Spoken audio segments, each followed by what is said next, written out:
to open the April 2nd, 2025 select board meeting at 6:02. Something follow along. Yeah, I have like. Oh, he has extra agendas. Do we have any adjustments to the agenda tonight? Yes. I'm sorry. You're adding anything to the agenda tonight that we don't have on there? So then I'll take a motion to approve the select board minutes of March 19th, 2025. I'll make that motion. I'll second. Let's open for discussion. Do we have any corrections, deletions, additions?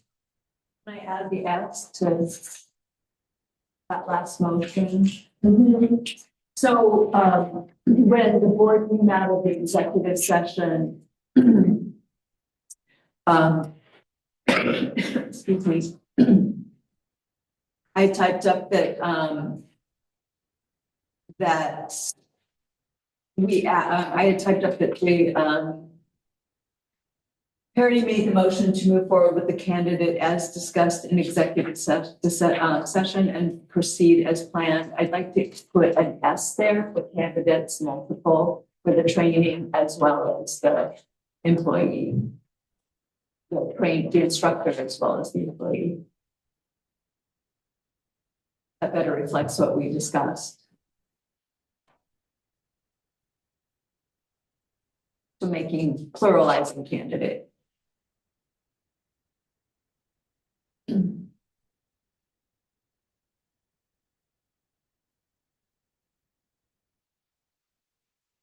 I see no problem with that. Also, I did just notice at the bottom here, the next regularly scheduled Yeah. select board. Was that a note you already made somewhere? I realized that. Yeah.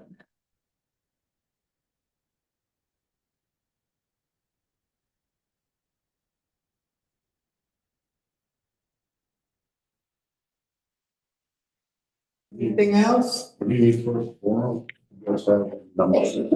There's 5, you need 3 for a quorum. I'm already causing trouble.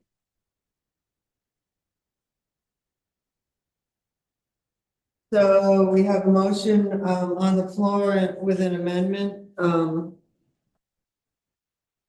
those in favor? Aye. Opposed? So carried. Comments from the community?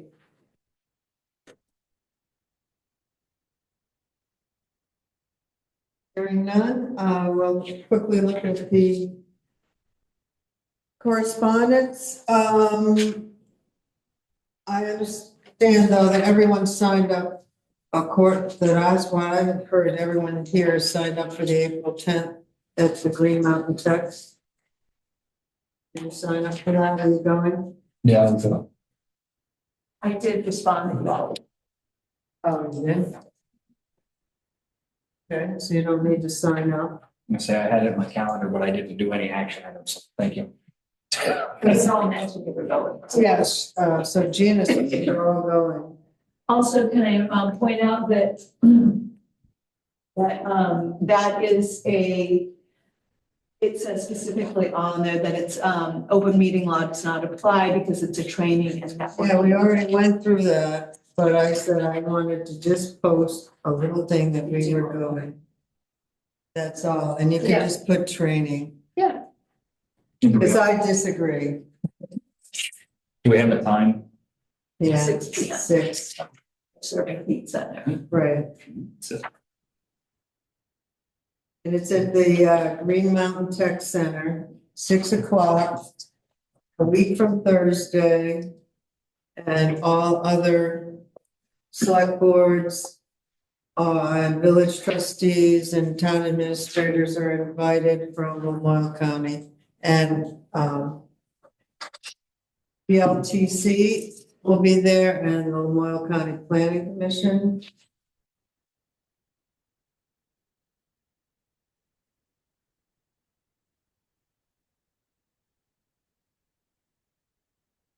The time to share, network, talk about challenges and successes in your municipality.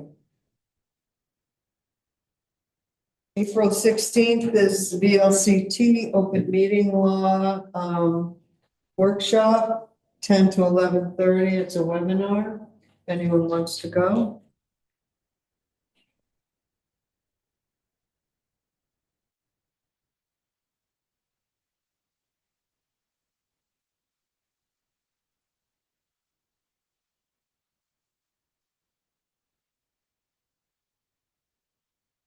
You know what this annual report is from? Is that the Donate your clothes or clothes.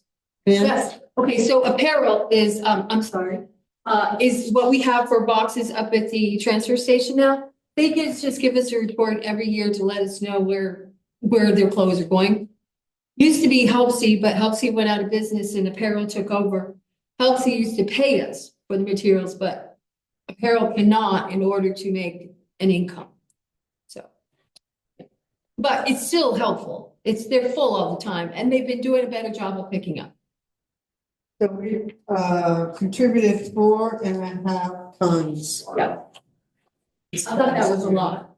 If every town did that in this state, that would help the. Well, it looks like they just about do.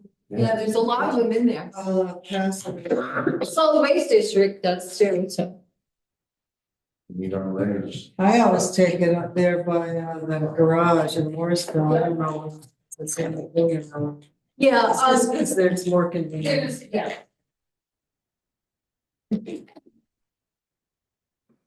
That's cheating. Well, that's cheating? Jacks, feeding jacks.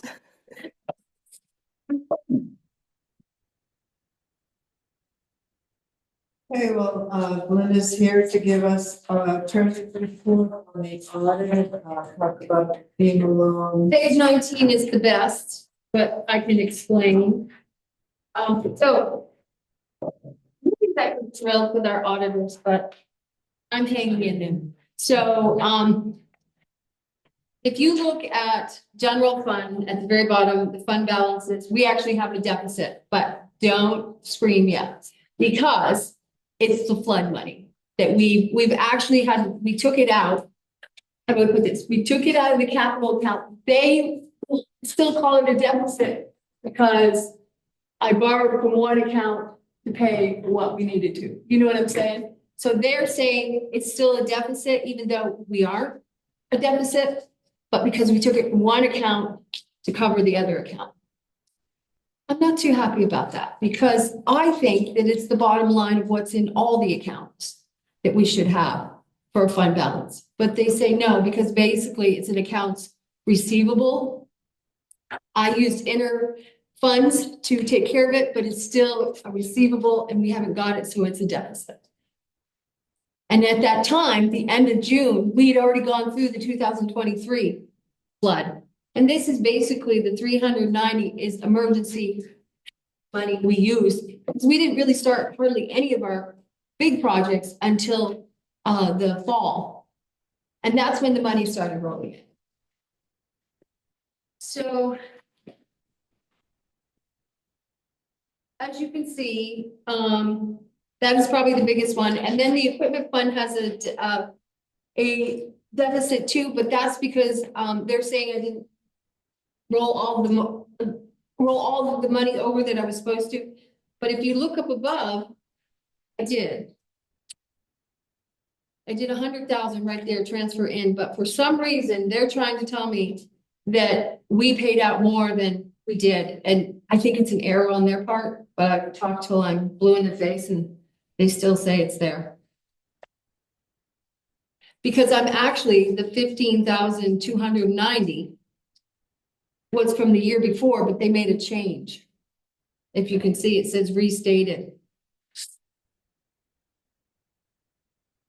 Under net change in fund balance, it's deficits, 15,290, and then they bring it down to the bottom. There wasn't a deficit.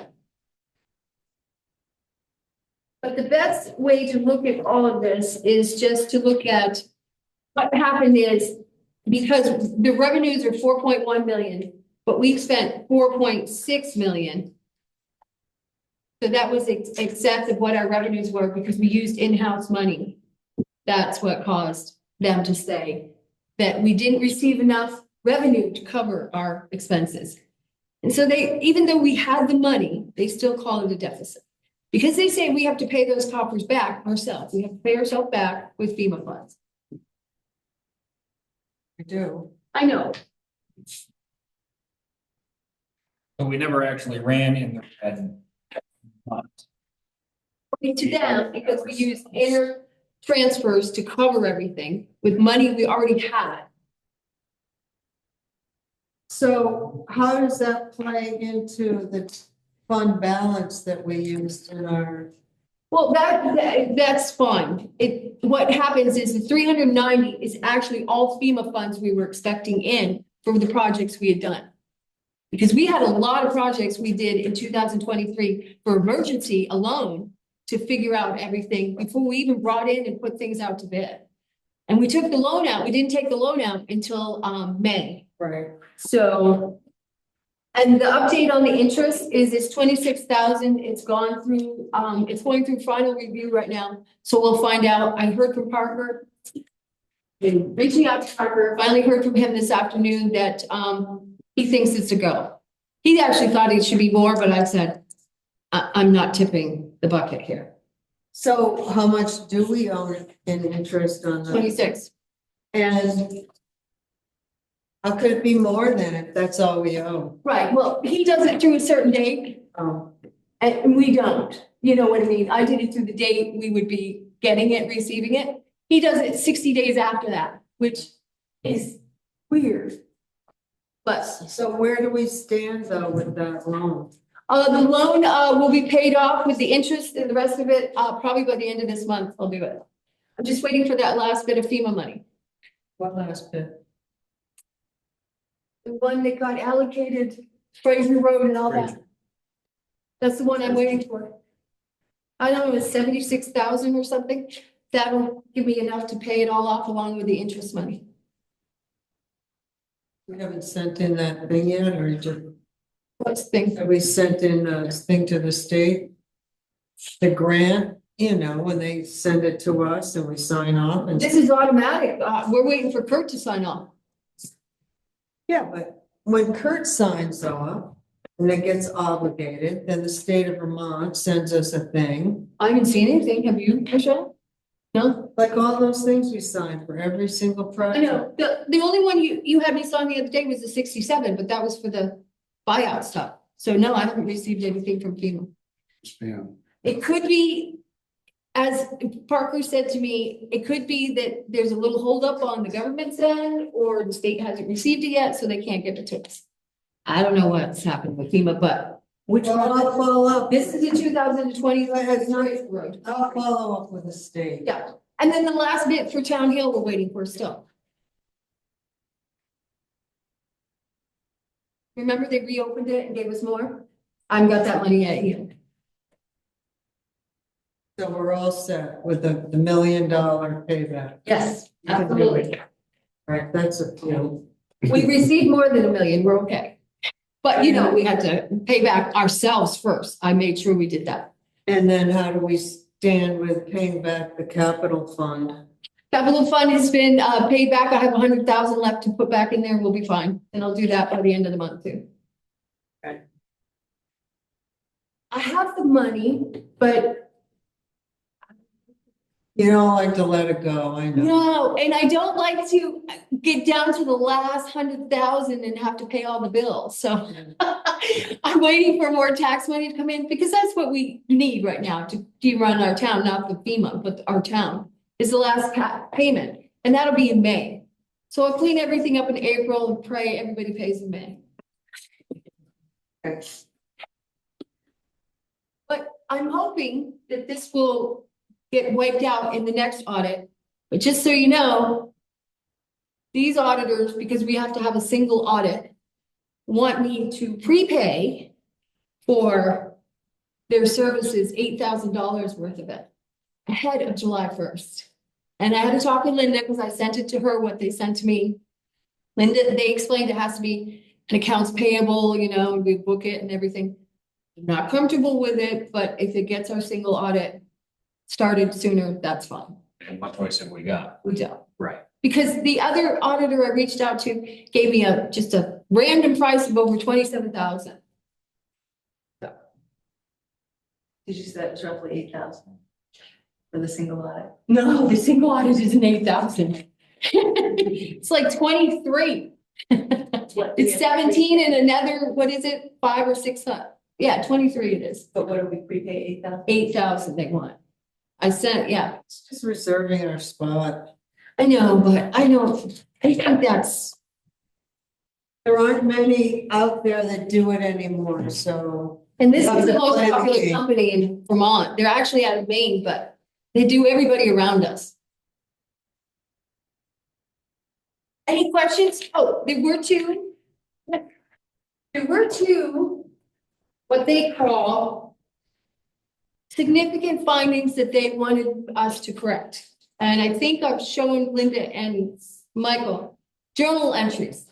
They want me to go from a handwritten journal entry to basically spreadsheets. But I still like my book. But they're saying, we noted that the town's policies and procedures related to manual journal entries are old and outdated. We recommend reviewing policies and procedures and updating as necessary to ensure compliance with all applicable statutes and regulations. So basically, if we do away with the book, then we'll have to just do it all on the computer. But I do like a written one. Also the computer, because we enter it in QuickBooks, but they're saying we should have another spot that we can reconcile with and not have it be on paper. I don't know, maybe they're afraid of a fire or something. Maybe they don't, maybe they're hiring people that can't read handwriting. And one of the contracts I had a copy of it that was not signed. I have a copy of it that's signed now. I did give it to them, but at the time they said they were not provided an executed contract with your signatures on it. I gave them a blank one, so. Sorry, I downloaded it and I forgot the signatures. And that's it. So using the book, I know that is just a recommendation by them. They're not saying you have to. No. Sell something. I didn't like they pointed it out. Into a conversation. It's Paper, a recommendation. paper's a good backup copy, so when the computer starts having issues, like, Yeah. Yeah, and I don't always like just having the computer, you know what I'm saying? I like having a paper copy, but they're saying you can have the paper copies if you do the Excel spreadsheet, so we'll have to see. So their argument is not about efficiency at all, because I could see them wanting to do away with the paper copy if it were gonna boost efficiency and limit data entry. But what they're saying is that if you do paper, you also have to do Excel, and then you also have to do QuickBooks. Spreadsheet. Yeah. So I think it the is nothing spreadsheet to showing- do with So the. you guys can look at every single check, every single bill, every single Do deposit. the auditors know that QuickBooks has all of these features built in and you can do it all in one platform? You Back and download, forth? you give them the whole file. They have, I mean, because why would you Checks and involve? balances. Isn't it for checks and balances? My guess is they want you just to do Excel and not do a book. Because then, because then you're doing more work. Like they probably think, I think that they probably think it is. We also talked about Listen. cash register, but it's not really gonna work with tax payments. It's really not. You need an awfully big. It's not gonna work with any receipts. And Because it's it's not, it has to be programmed. Yeah. And really, there's so many functions we do here, so. Oh, so it sounds like what they're looking for is something where you can reconcile it before you put it on. Yeah. A double reconciliation. Yes. And we always thought the book was it, but they want something better. And they want me to update my policy. or if they on want, that. they just want a digital copy, so they don't have to go look at a book to go tell their answers. Well, They wanna the go book look it does- up on Excel spreadsheet. The book doesn't reconcile anything. Well, if we don't reconcile our bank statement for the month, we go back to that book. I Yeah, mean, but what they're saying is in the book, like, so if you do it the month, they Right. want you to reconcile that. the month, oh, in the book. Or something, that Like you're you not do in reconciling, Excel. yeah. Okay, all right, I get that. Yep. Why can't they add a note in here that the reason why it shows a deficit is? Well, I had so many conversations with John, and then John went on vacation, and then I had another woman, and then she went on maternity leave, and all of a sudden I had heard nothing. And then this other woman came on, this other woman, she's like, I'm taking over, and I was like, who are you? The star. Okay, And a little note saying, okay, this deficit is due to the fact that inter-office, transfers. Yeah. I'm surprised that they Due to don't. flooding, I would like a note explaining that. Yeah. Because, people look at this, not just taxpayers, but if you apply for grants and stuff, sometimes they want your audit. yeah, And they don't know that by looking at that. The auditors, could you get an email from them confirming that that's? yeah, I can ask John, well, maybe John's gone still, I don't You know. should tell them that the select board is requesting that. Yes. Make a note to that effect. What is this deficit? Yeah. Please explain in writing. Yes. Okay, Just a footnote is fine. I'm not asking them to change it. right. Anything else? No, I just ask you to look through it, transfer station's doing good, and there's nothing alarming in here. Actually, it's the most boring report I have seen in a while. But, the most interesting I found is about the retirement system. And how we're on the hook for a certain amount, so, which they gave us more, I didn't know that, if you were in certain groups, you can retire at certain ages and stuff. So they gave us a lot of info. That's on page 43. Yeah, that's why police are always frightened. They're the better one. But I had to confirm all that. They're in the worst one.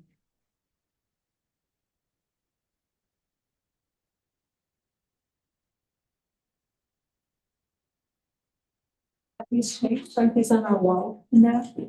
The retirement policy? Yeah, but they have to put them in here. They're automatic.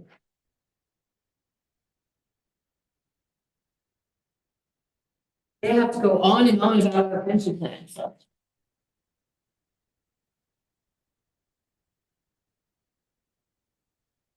If we don't have any other comments, I'm gonna move on to Stuart.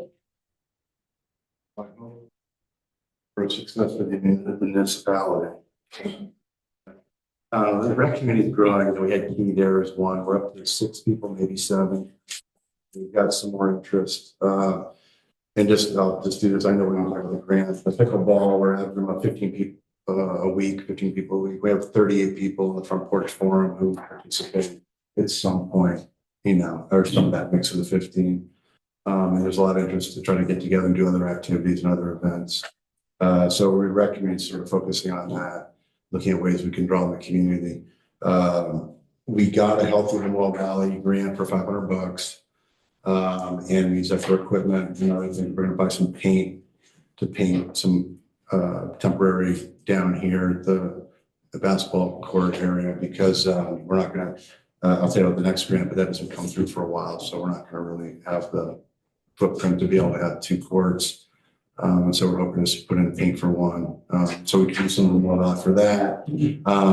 Could you explain a little bit, how is paint gonna give you another court? Well, I know it won't. And just for the summer, we've been using, we've been chalk lining the lines every time we go, Oh, depending on the weather. And so we're on gonna the try to, existing. yeah, we're just trying to get as best a situation there we can for people so they don't have to, measure it out and put in lines like that. We have the two portable nets. We've got equipment for people who want to join. We've got panels and stuff for people if they just show up. We actually had some problem they're playing down here and they didn't play. But they live right on this road. But so that's to help them a lot. The other thing they said that they do an event and sponsor an event. They'd want their table there with some of their brochures and stuff, but they could do a community event or even a fundraiser, which might be helpful for this next grant because there's a match. And also just, like a recreation committee gathering of sorts to get people's interest in that sort of in it might be. So that's available too. they're more than happy to help with that kind of stuff. So we applied for last spring, for pre-application for this Land and Water Conservation Fund grant through the National Park Service. It's a federal grant, and it goes down through the Vermont rec. The money comes into Vermont for this grant from the feds for recreation grants and other grants for trails and things like that. And so the money's already in the coffers of Vermont, and it's not going to go away. So we know that the money's there. So we got accepted through the pre-application. What they said was, we like your application. You need to ask for more money. We don't like to give out less than $25,000. So we'd asked for 30 total, which would be a match of, if it's a 50% match, which it is, be 15 for us. And they said, you've got to ask for more. So I budgeted in fencing and I budgeted in lights. Although lights is, something that needs to be discussed, and all these things are sort of wish listies that don't actually not necessarily have to happen. And so we got the grant. It was like 52 and change. It was 52,600. That's what you applied for? Or That's the one so we got a pre-application they applied for originally. They said, ask for more. You've been accepted, applied for the full grant, ask for more. So I did the full grant, that went in last month.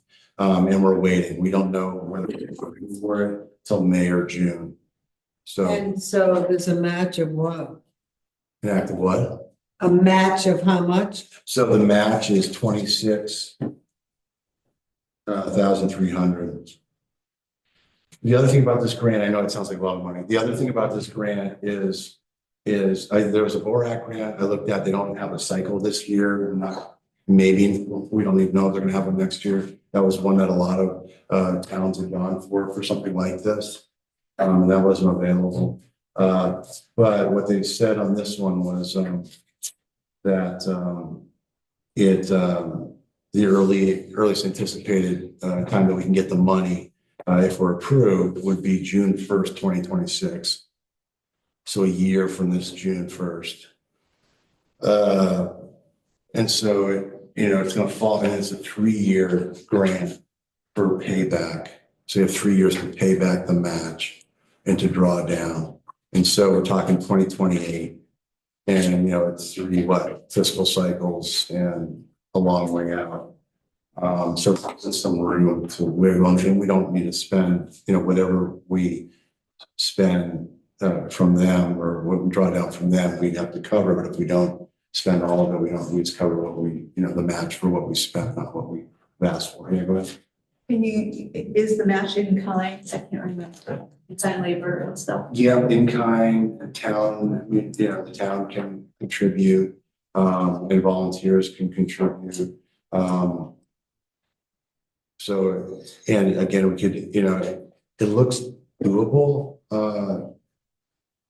And I think we've got submission. We're building sort of, the other thing about the rec committee is we're building sort of this volunteer group in a way. And I think a lot of people are really supportive of this stuff.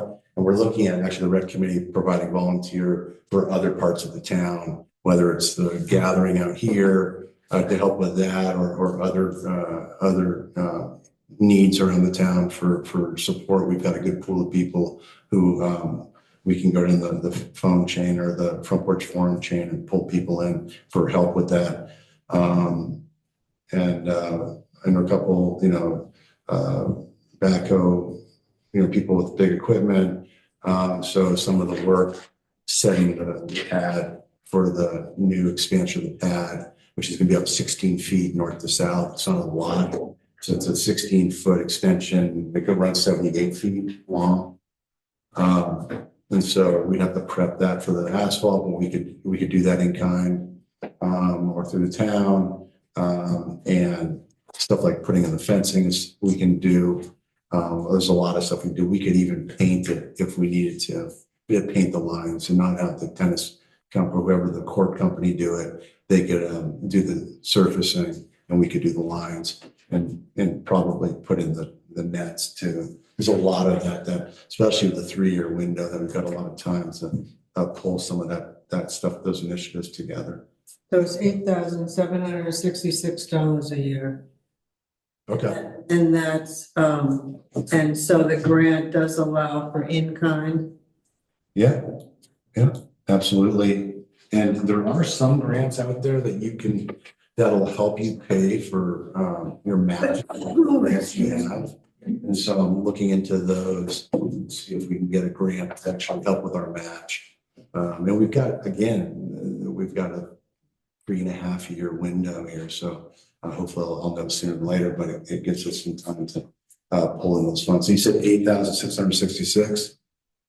All right. I have a good federal as well as state volunteer guide, but what you can charge per hour for volunteers as Right. well as equipment. So I can give you that. Okay, great. It's pretty generous. Oh, super. So it doesn't sound like it would be a challenge with the amount of work you guys want to do. Wouldn't be a challenge to get that paid back in kind, you know. Yeah, and so if we really got close or something, we could do a fundraiser. We could do, an event of sorts, so we've got some ability to meet it. I think so too, yeah. And it's not rocket science in terms of what we're doing, it's get your shovel. Yeah. So I think we've got the sweat around here. What do you got? So Stuart, just for clarity for the minutes, you applied for the $52,600 to add to the pickleball courts or to actually install new ones? It's going to be, well, there's a pad already there, so we're going to expand the current asphalt pad that's there. 10 feet. And then we're going to resurface it. And then it's going to get painted. And- But it's not going towards the river, you told me. No, it's going north and Because south towards, The yeah. river corridor comes right at the edge of it, so it's coming this way. Yeah. Yeah, it's north to south, and it goes towards the bridge and then towards the ball field. And it's actually, we're splitting it, so it's 8 feet on either side. So it's an 8-foot strip. There's a couple of reasons for that, but so it's really going to be a minimal change of the spot. And so, for the application, there was a boatload of work. Location maps and boundary maps and project budgets and work plans. We had to get a notification form. We had to do the forest Parks and Rec climate resilience risk form, which is based on the Vermont statute. We had to align with the Vermont statewide comprehensive outdoor recreation plan that's in effect until 2020. So we had to sort of cross our T's and dot our I's with a bunch of stuff. We got 2 letters from the community. We got a letter from you, Linda, for support, and then Sheila Halpin and Maria Wanders. I haven't said Maria's last name, but both provided really great letters of support. Keep our fingers crossed. It's not a done deal. So we'll if not, we'll go back to the drawing board, trying to figure something out. But It's great that you have all these people that are interested. it really is exciting. And, it's nice to, it's part of it is, we have 2 courts, so it's 8 people at once. So we get an average of 15 people, 12 to 18. We had 22 people there one time. We had 3 nets up, which was a little tight in the gym up at the elementary school. But, so sometimes you're sitting briefly while you're waiting to go in, and, people are connecting, and people feel supported going there. And sometimes they don't get out and see a lot of folks. People are using it for physical therapy, for rehab in a way. Some people, we know it's good for mobility and brain functioning, and all these different things that you can find some stuff about racquetball or racquetball sports in general are really good for the healthy for older folks too. But we are just adults right now. We're looking at, because of the interest, we're looking at expanding the hours a little bit, maybe doing a second set on Sunday. Trying to figure out a couple of different times down here, because normally it's just been a 1-2 hour slot. And we've had kids interested. My niece and nephew came and played down here outside. We've had one of the fathers brought his kid up there, who's got baseball coming up, so he won't be around. We kind of, he was very polite and played well. So we're like, oh, let's just go. Okay, so basically we said, go to the front porch forum. If there's less than 10 people, bring them. If there's more than 10 people, don't bring them. So we're working it out. We're trying to be I flexible. have a question. Yeah, what do you got? Is it true that COVID brought about pickleball? I don't know about that. I read that the other day, pickleball wasn't invented before COVID. I thought it Oh, was. yeah, it was. I'm sure it's in the sixties, two dads with his kids. They couldn't figure out a ball game to play with them, and so they created pickleball from a couple other sports, and yeah. It's gonna be an Olympic sport in a few years. It's just ridiculous. I mean, I was sitting at home watching last Sunday and a pickleball game was on for Fox, 44, like a professional pickleball game. I mean, you know, it's just, it's everywhere, and there's professional athletes and there's sponsors and all this stuff. It's pretty exciting. And it's intergenerational. You got all kids all the way to 80-year-olds playing. So. And you keep score? Oh, yeah. Okay. And the scoring is really weird. So it's really hard. You have to learn how to score correctly. And so it's a really good mind and practice game. It's like, it's the score of the server 1-0, and then the name of the number of the server. There's 2 servers. So it's like 101. And it's the second server, it's 102. And then it's, I'm usually that good the first hour, and then near the end, I'm sort of, yeah. We recommend people don't smoke pot before coming. They can't. No substances, They're just useless. no drinking. So, hey, it's good. Healthy Wild Valley. Yeah. Yes. Yeah. Right on. I know. All right, that's all I got. I think, I can provide you more information if you want. Like the budget layout, one of the things I have is, and I probably run out of time. So the whole idea was that that like all grants have to be approved by the board. Yeah, you're right. Right, so we're kind of backtracking Yeah. because we sent out an email and Yeah. we have approved it there, but we need to officially Okay. make a motion to approve the Recreation Committee applying for the Land and Water Conservation Fund grant. I'll make the motion. I'll second. And again, if, we don't have to accept it too. So but I appreciate your support. It's great. Yeah. I do have a work project We have template. to vote. Oh, go ahead. I'm Any sorry. further discussion? Hearing none, all those in favor? Opposed, so carried. Okay, so just wanted to make it official. Absolutely. I'm not, yeah. So do you need a letter from the town supporting it or just the minutes? No, we're all set on everything right now. We're just waiting to see if it's good enough for them to say yes. When do you hear? In May or June, that's what they told us. And I do have a work project template, and it's got sort of each activity, the asphalt, the excavation, the court coating lines with sort of description of what it is, what we're hoping to get out of it, what the start date is and the anticipated end date. And those are all speculative, of course. So I can pass that on to you and send that along if that would be helpful, or if you want more information. If we get it, why don't I send it along to you or something? Yeah, if you get it. Okay. When do you want the portalette there delivered? I was talking to Michelle about it. She said, Okay. I'm gonna go hassle my brother-in-law, Glenn, and tell him he's gotta respond to her with a map of where he wants them. Oh, I didn't know that was Yeah. the holdup.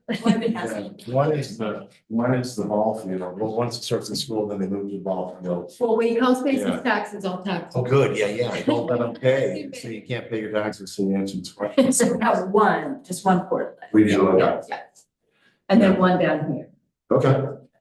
And we need to push him, whoever sees him, Okay. to get the FEMA grant done. Yes, we We need have a some. deadline of June I first. bought some things, but I haven't bought more others, so. Well, if he doesn't finish it, Yeah. I think we're in trouble. That was. We have to the one that take, just came through, right? give him back the money if they want to do that. He can't finish the flood of 23 until he finishes his thing. Michelle, why don't you want to reach out to him, and I'll also reach out to him too. I mean, I counseled him a bunch about the toilet location thing and the cost. You know, it's a family thing. And I just saw him, son just turned 11 on Monday. I saw him Monday night briefly. And I mentioned I was going to the select board meeting, and he got, he looked a little like, he guilty, like he hadn't studied for the test or something. So, yeah, all right.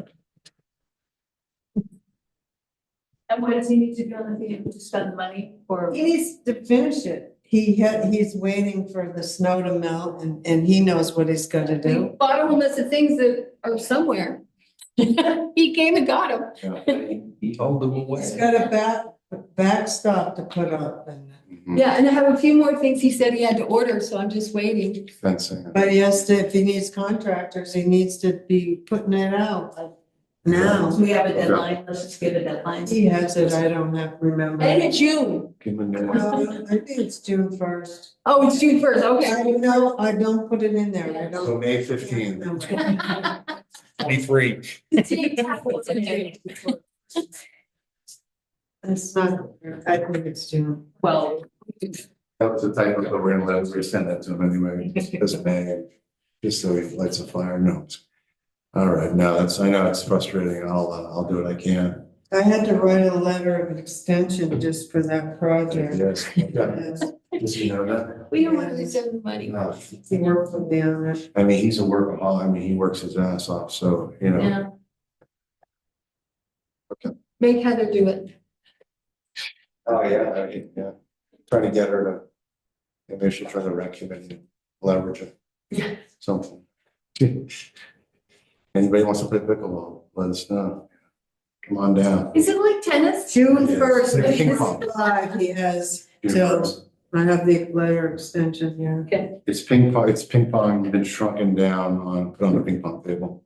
It's kind Right, of. but you use like rackets, right? Yeah, yeah. Okay. He said he'd start to resume work on site in early April.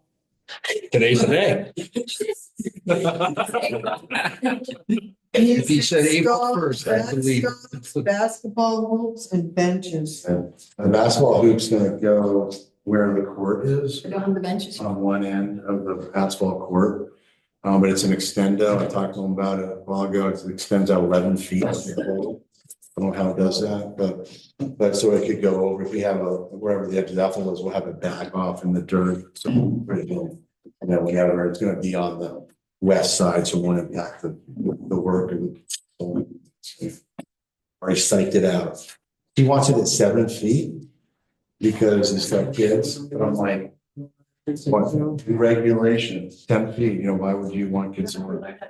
And it's gonna be adults. Yeah, but you're right, learn how to throw it Not up. one you can lower. Learn how to- okay, I've got it. It's solid. Move on. Oh, so I wanted to tell you, page 53 is probably better. That tells you where we overspent. And it's in highway. They don't separate out flood, they just do it all.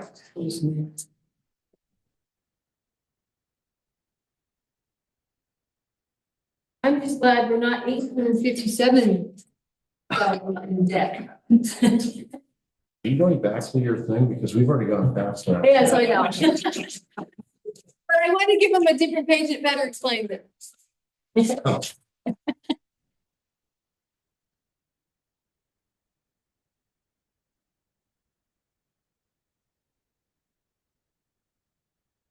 Or you should stay for the next one. Is it? You might be appointed to something. Oh, boy. It's like, I'm out of here. Yeah. Is that okay if I got? Sure. You got anything exciting? Let's think. As long as you take the job, you can go. Yeah, if he's not here, he can't. Yeah, that's good. All right, I'll give you any. We're gonna appoint officers. Oh, okay, cool. Now, Oh, neat. Good luck, anybody who wants a position. You got it. the sort of the in charge of the rec committee, I am. I'm the chair, acting chair right now. Okay. whereas Stephen. And he is still with us. He's on the committee still, which is great. Yes, Yeah. yeah, he used to always be on here, the rec committee, and I went back and looked, because he has always been on it. but it's not in our book either. It's not in the town report. No, I just. I found it on the website. The chair is not an elected or a voted on position. Is that right? How does that work? Linda, It's your, what? the rec. No, Yeah. that's between you guys. What would be helpful though is when we're doing, hey, Belinda, don't. I'm not really, never known her, but I When you- appointed myself. No.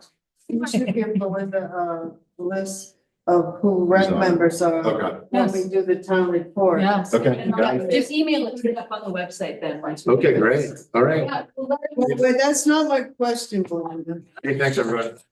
All right, thank you so much. I have two questions before you leave. One was what Michelle picked up. Didn't we also have recreation committee chair in there? I didn't see it. In the past 2 years, we haven't had it. All right, we'll put it in. Okay. And Michelle was asking about justice for dogs. Don't they take any of our stuff? They do if Dean used to take them to him. So Mike, if NCAL refuses them, Well, we don't take them to him. no, but we take them to the kennel, and then if they don't, NCAL comes in and looks at them, they don't want them, Justice for Dogs takes them. So you could just put the kennels for now, and then they would go to Justice for Dogs after they've evaluated. I guess we don't really pay Justice for Dogs, do we? No, we don't. Pay for the animal shelter. But she has picked up cats and dogs before Yeah, for but us. This has and nothing found- to do with pay. Oh, Yeah, and found homes for them. Like, But they aren't town keepers, No. so they should come on. No. That's what it is, the town keeper, we're required by law to have. We'll just take that off. It's been on there for, long time. yeah. So I don't know what that kennel's called. It's the Hyde Park. Hyde Park, okay. Animal shelter, I looked at the agreement. Okay. That was it? So far, Okay. I'll text you. Okay. I was gonna say, I could zoom in, but you might get a dog bark. That's easy, no problem.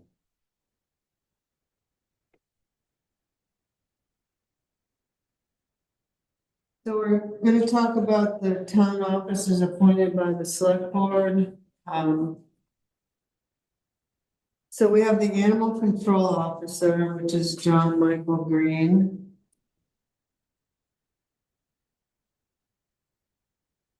Dylan Capricky. His name is spelled wrong. I don't know how much that matters. Brian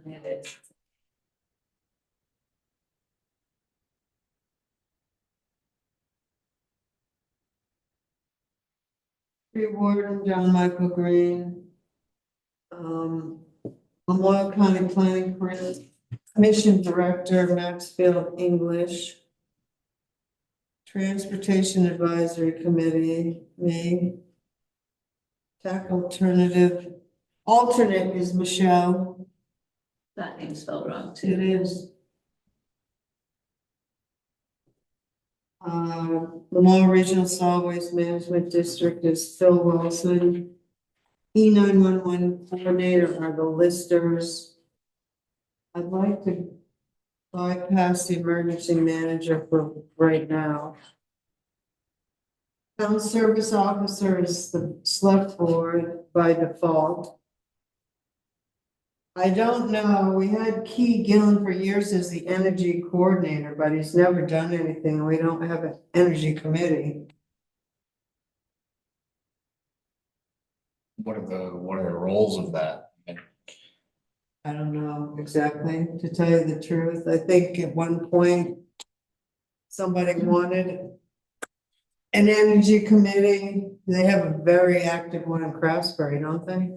You see it on Front Porch Forum all the time. Some towns have very active ones. About their planning and, but I don't know about the energy. I don't really have room on my plate to take. We can another just, role. we can just, put a circle around it because I don't anticipate we're gonna appoint everybody tonight. Or put that on to the select board because the select board, I mean, that's kind of the town has been taking on the grants, but.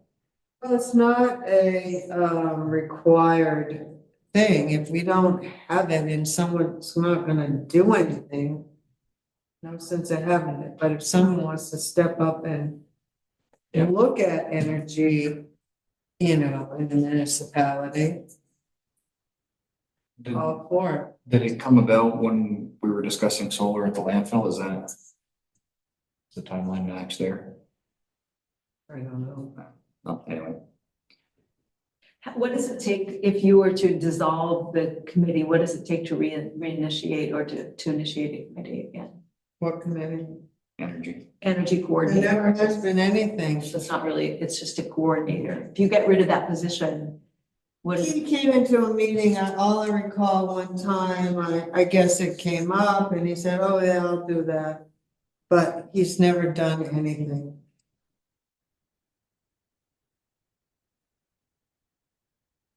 And what it entails, I don't know. I just put a circle around it for now. I guess we could you could investigate and see. I what he don't know. does or contact him? I guess,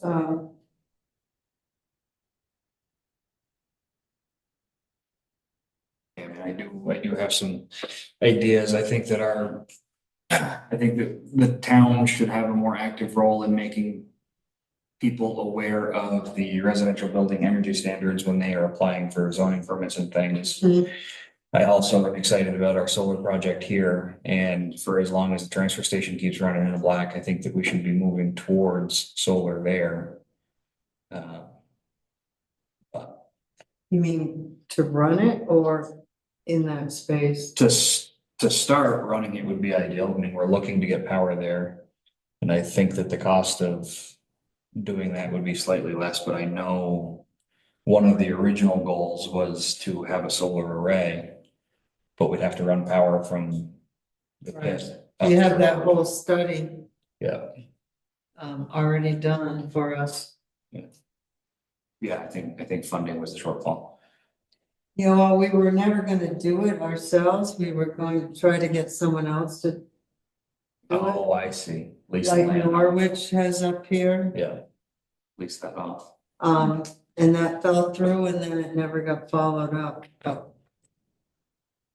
They were gonna put up arrays or put up the batteries or run the electricity. no, that wasn't batteries then. It was just an array. Batteries really weren't, they were just being developed So at the time, and we would have to put poles down the road.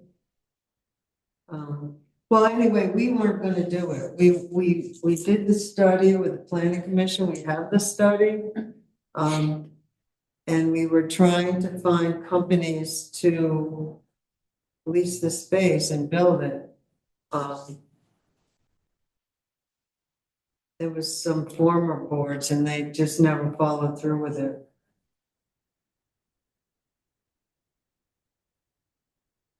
But a lot of the work's already been done. Let's get this No one. allowable use. This one works out. At least maybe do something where at least better, more capacity for that building, maybe. Yeah, at the very least, get them so that they can have a battery that'll run a camera overnight or a cash register or whatever it was they were looking for last time they were looking for something. An air conditioner. It's gonna be an aggressive, that's gonna be an aggressive battery. Yes, a ceiling fan we can do. I could see a ceiling, I could see a ceiling fan, yes. But anyway, yeah, so as long as you guys aren't opposed, I would be happy to look into what an energy coordinator Okay, does and maybe see if I can't fit that into my. we'll just keep that in place there and research more. Pound keeper, we just have the Hyde Park Animal Shelter. We do not have, we do not have a green up chair. Bradley is sort of taking it over. Doing a lot of the coordination. He and I are kind of together, but I don't think he's officially the chair. But he's not here, so you can. Well, we'll just, next time we come back, we can research and find out about that. Want to work on that? Work on finding someone or work on No, Bradley? just find out more if Bradley wants to do it or no. Would that mean disbanding never mind, litter committee no longer exists. I remember. And then I think we should add the recreation committee, chair, because it's always been there and I don't know what happened to it. Put Stewart on there. Well, he's not appointed though. Yeah, but he's doing grants and things, so shouldn't he be? Officers appointed by select board. I mean, you should have the committee say who they're gonna have as a chair, and then he should come in, or they should come in and say, this is our chair. It's Some sort of the, go ahead, sorry. Yeah, it's just sort of, I think they should just tell us. I mean, I don't know how many people they got, Stuart and his brother-in-law, that's it, so. No, you said he had 15 people, I thought. 7 on the board, it Someone on sounds the like. board, 15 On the play. committee, and the 15, yeah. Yeah, I mean, if they're gonna be able to apply for grants and things, He does set a chair. they should present to us what they want and then we can make the formal motion.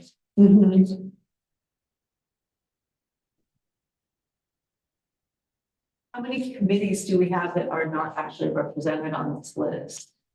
Well, there's a whole bunch, but they're not appointed. Yeah. They're not appointed, they're volunteers. There are statutory duties, positions that we have to have. We have to have a tree warden, Right. you know, So they would not be on this list anyway, they just need to be on a list in the town meeting, in the plan. like we have the Northeast Kingdom Broadband representative and Lemoyle FiberNet. They are appointed, but. So we have here officers appointed by the select board, then we have officers recommended by select board and appointed by the state, and then we just have the kind of committees. I don't know. It's gotten, I mean, how many different committees do we give appropriations to? The rec committee, the parks department, the athletic Athletic. association, forest. Schoolhouse. Hmm. Schoolhouse. no, Yeah, the schoolhouse doesn't exist anymore. we don't give taxpayers money to it. Then you have the library.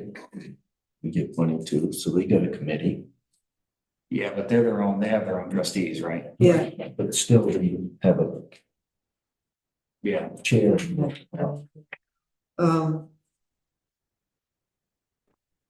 They show up on town officers.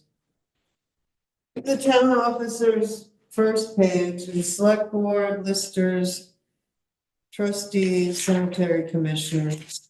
And they're all these people are voted on by the townspeople. Then these are the people that are appointed by the select board. These are voted by the townspeople. And these people, that's Belinda, are volunteers. Does it make sense? In my mind, I'm wondering, does it make sense to have like what we were just talking about with the rec committee, where they present to us who they would like us to, and we say, okay, you know, the select board just says, we're gonna do what you want. For anybody that has the ability to spend taxpayer dollars, I mean, if we're gonna appropriate $2,000 to a committee, should that be something that is official and appointed? Should they make this list, or are they fine?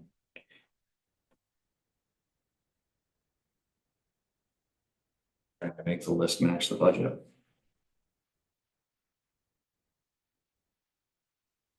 So the Athletic Association is not a town. Town, it has their own federal ID number. I see. Same as the fire department is not town. They have their own federal ID. They have their own bylaws, their own officers. The Recreation Committee is basically a town committee. And I think it's I think we kind of have to educate Stuart a little bit more about, we appreciate all you're doing, but you have to make sure you check with us Mhm. before you start chopping down the telephone pole and stuff,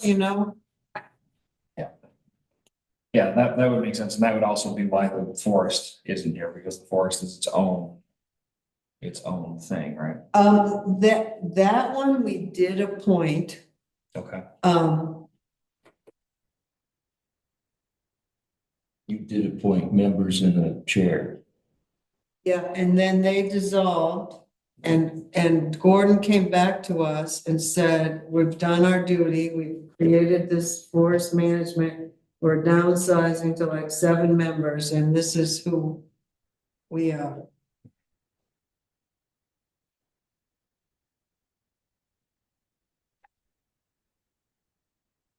That's how they were. Since then it's changed.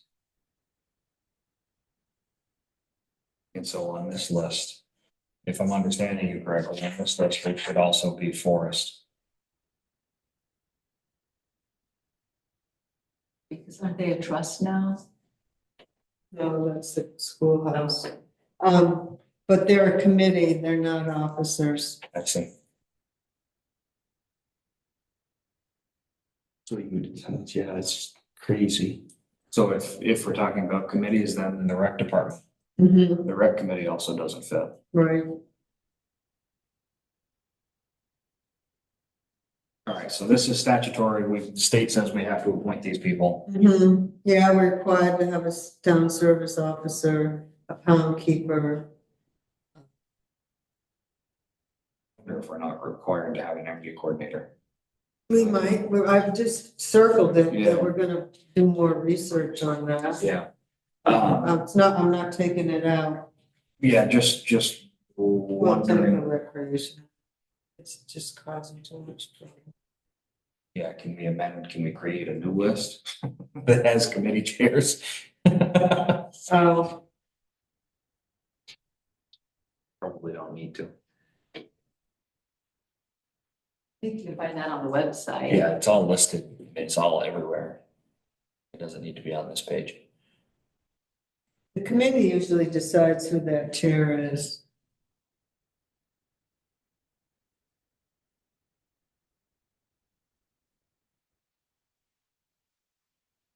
Okay, so we have, Wolcott Planning Commission, you're up.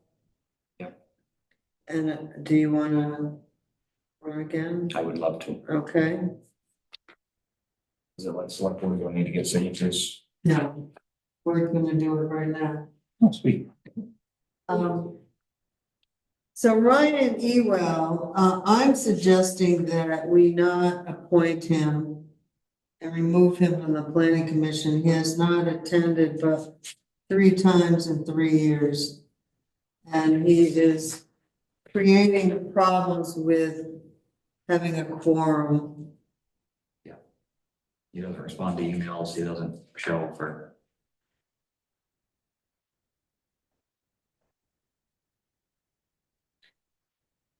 And so he's on the planning commission, and then for the development review board, we have, and I don't.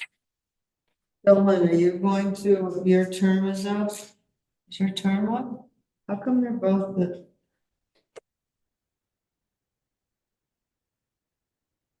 They told me to show up, I show You show up all the time. Do you want to run again? up.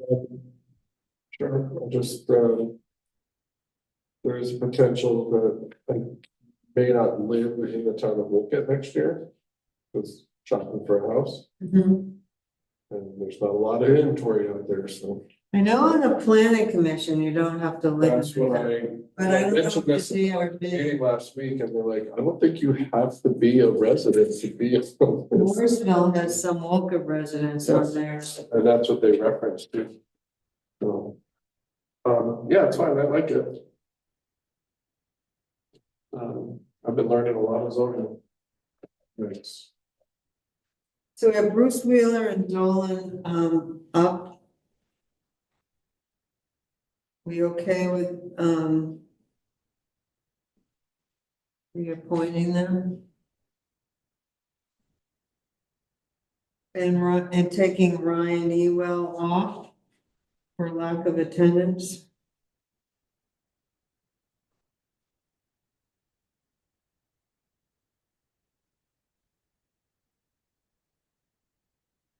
The question I have is, why wasn't I on the DRB list? Because I've been voting on DRB matters since before I got on the select board. I don't know, Belinda emailed me this, I don't know where she got it. I mean, I hate to, I don't wanna. You are, make a mountain out of so a I'll put that on there regularly. You Yeah. did email me that. She probably makes it up for 2024. I think, but I looked at one of the town reports. He's been on there since 2023. Yeah. I don't know, I said, can you email it to me in Word so I can, and that's what I got. Do you have? I have the 2024 one, but I can go get my, Well, I'll tell you, we never appointed anyone in 2024. I don't know where she made it up. I really needed 2023. make up the whole book. It's not in the book.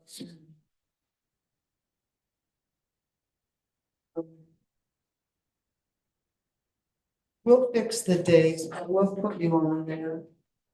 You want TRP replacing Ryan? He's not replacing anyone. He's always been on there. Just a typo on this list. Do you know what you're talking about?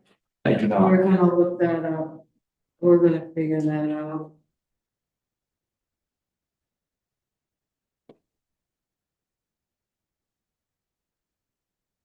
We have 1, 2, 3, 4, 5.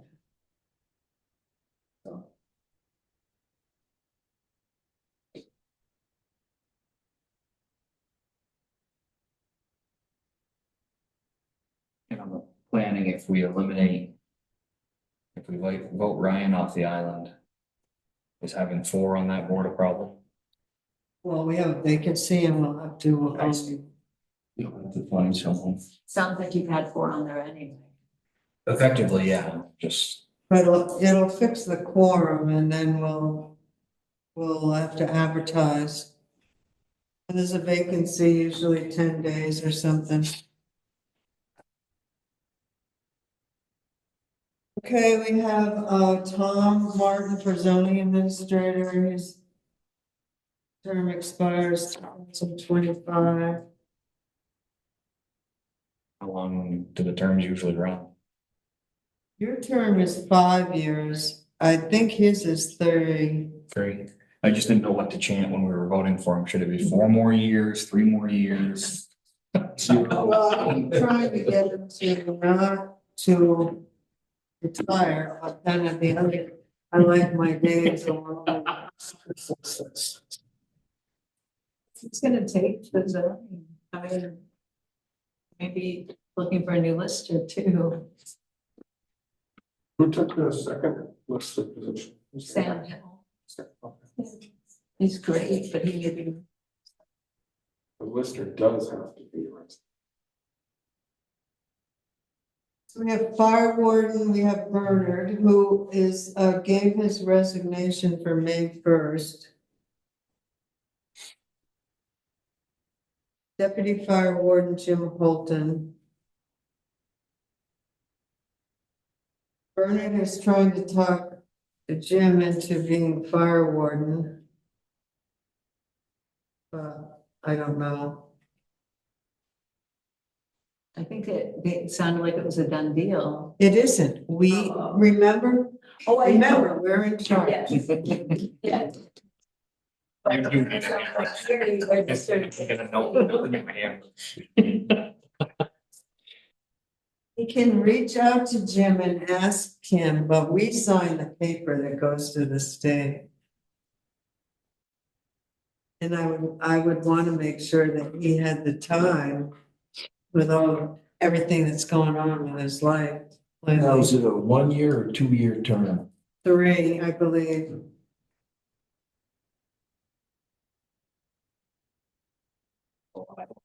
And then, yeah, and then we have the health officer.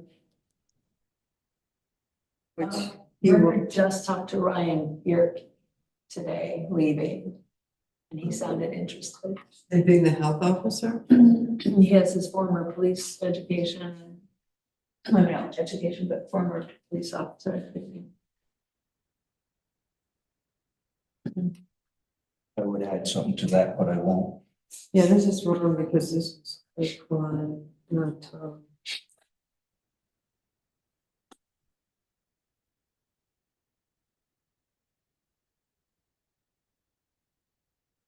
Well, Bernard can do a resignation and he can. That's why you have so many copies. You know, I fixed one of them and this is gonna be. And he can make a recommendation to us, and we're the ones that actually appoint them.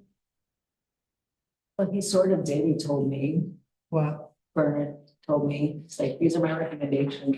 No, so this is the official action. This is the official Does recommendation. he He have, doesn't put anything in writing unless I, Right.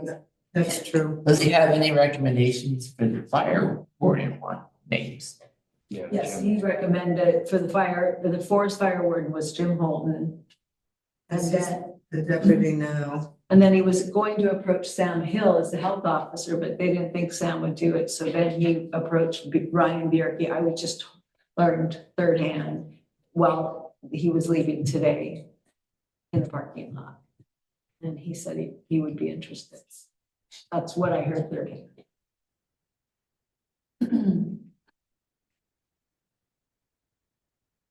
So we would have to speak with Ryan. I did speak to Ryan because I've spoken to Steve Prince about the emergency management coordinator.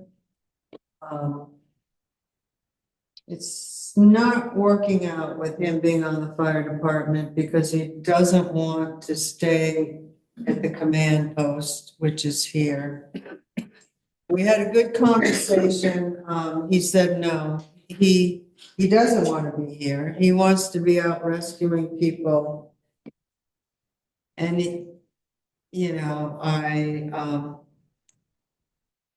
he's actually relieved not to be it anymore. And so I have been talking again, with Ryan Bierke about it. He was before. He was our emergency coordinator. If he'd be interested again, and he is. As long as, maybe having Steve as his assistant.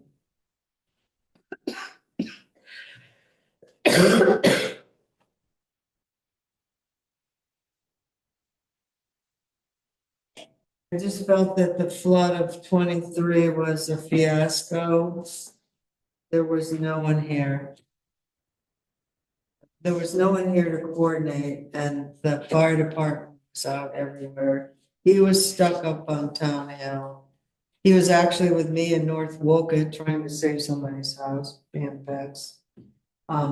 He wasn't here, and then they brought people here for the shelter, and I got woken up, screamed at because somebody had to come over and bring the key to unlock it, and it was just a mess. We need someone that's gonna stay here or stay wherever the command center is. He's actually in charge of the website. He puts all the stuff on the town website. He developed that. I invited him to come to the next meeting to have a lengthy discussion with the Ryan, board. Ryan, you mean? Yeah. To the board to talk to him about it because I think it's really important. I think it's a hole we have. Can I say something? Mm-hmm. So when I remember when Ryan did have that position before, and I needed to go down to where you are to get power for my computer. I was desperately needing to get online, and Ryan was there, and it was such a relief to know that there was somebody there. Yeah, it pains me to say it, but Ryan's history actually makes him perfect for the role. I mean, his work experience. Well, the other thing is working on it, which I won't go into detail, that we'll talk about at our next meeting is, we've been working with, he's been working with the Wolcott School, because now making them the shelter because we're in the flood zone. We met with Joe Houston, a few weeks ago. Joe just sent a memorandum of understanding, which we can send out to the board to look at. It's kind of the agreement with the Wolcott School, and I have a copy too. Hardwick got some kind of grant. So they might be in the same boat, it sounds like. Al, got a grant for someone to come in and help them organize their emergency shelter, roles and responsibilities, what they needed, how to run a shelter. Not that we have all that, but it's good information, which, we can email to the board to look at and just have that discussion. Because we are going to be coming up to having to write it's called a LEAP. It's our annual local emergency management, plan. We're required by Vermont Public Safety to do every year, and you need to designate who's gonna be doing what and where. Yes.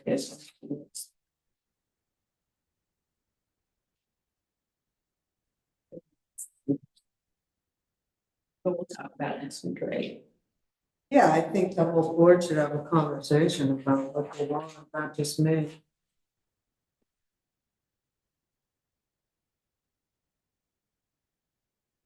The holes, the larger holes left to fill, provided that the board Brian can come to terms on emergency management, still leaves a hole for fire warden and health officer, and we should have a formal recommendation on them as well. And we should probably talk to Jim, make sure that he can wear that many hats. Yeah, we have a month. We have a month until Bernard's done, and so, we shouldn't just appoint somebody without asking them if they're interested. I'd be interested in doing fire warden. So we'll just have people come in and I've you been can talk 32 to. years as a firefighter. I've got an idea. Sort Just of, one? sort of. You don't go to the fires, Jack. Stay here. Right, come in. All right, so we'll talk to you next week. Next Next meeting, meeting. yeah?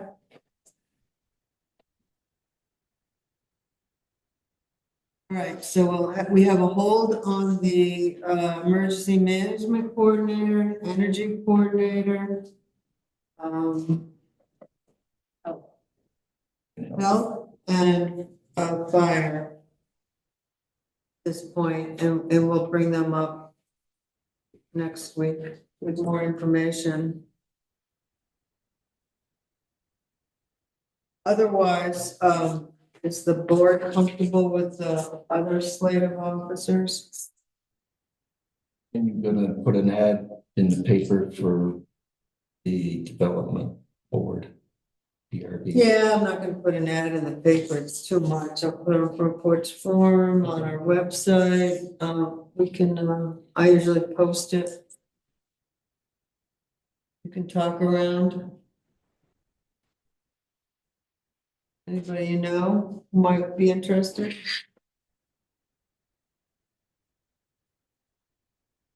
So we're actually looking for a planning commission member. One.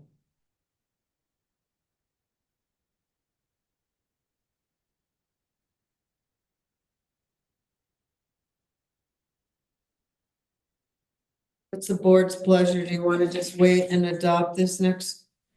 When we have everything together, okay?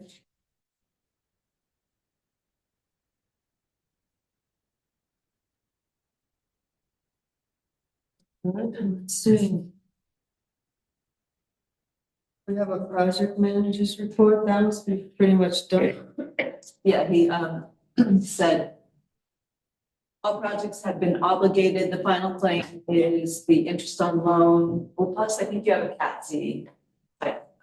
Yeah, he does, I know. But you understand? He has to do it. Okay. The final claim is the interest on loan for $26,116.59.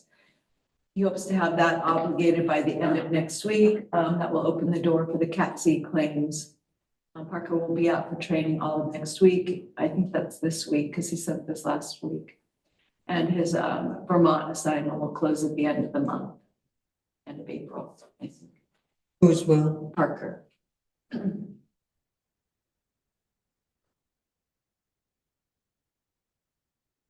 As far as my select board admin report, I think you heard that Michael and I met with Jared Waite, who's a structural engineer, to see if he kind of checked out the building to see if the roof would support the solar arrays, as well as the additional insulation that we proposed adding. And I think first glance, he's going to give us a final, a written report, but first glance, he said it should not be a problem. The solar array weight, in addition to the insulation, shouldn't be a problem.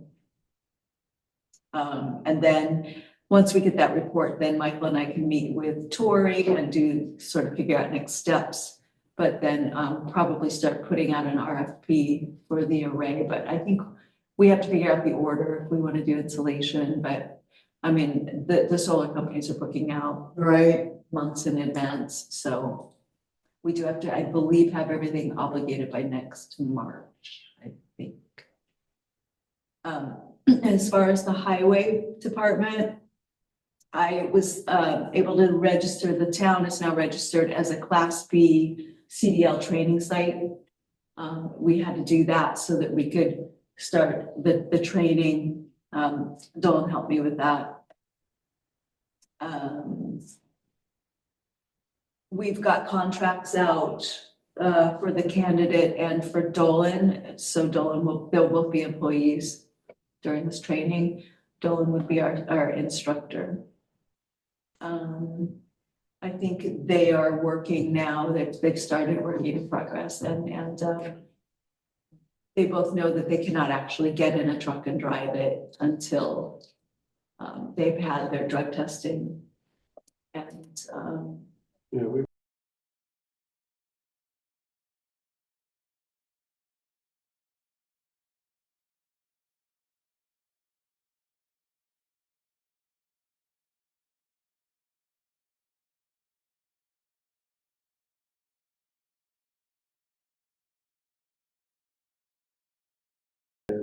just kind of walk through the trucks. The snowplow needs to be off yeah, for us to do the road test. We've booked a permit test and a road test date because they're hard to get, so I just booked them now. Yeah. If everything goes perfectly according to plan, we could have this done before the end of May.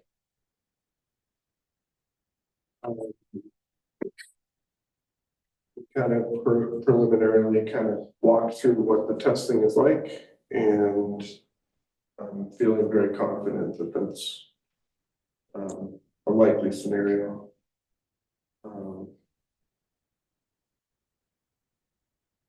thought if they couldn't drive the truck, so if the truck still has a snowplow on it, it's difficult. But yeah, we can't open the hood as easily to practice the pre-trip inspection.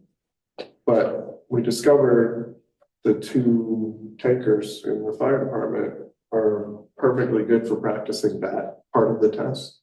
That we don't have to take them anywhere. And you know, we'll get in the dump trucks a little later.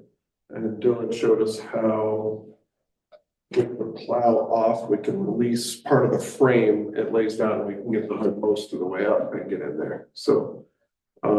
We have an action plan, we're just scheduling times now to meet. Will you be able to drive it, to test drive it Oh, yeah. they might. Oh, no, we're not showing up to a test without having driven that thing. Yeah. Absolutely. But I also went over with Dylan.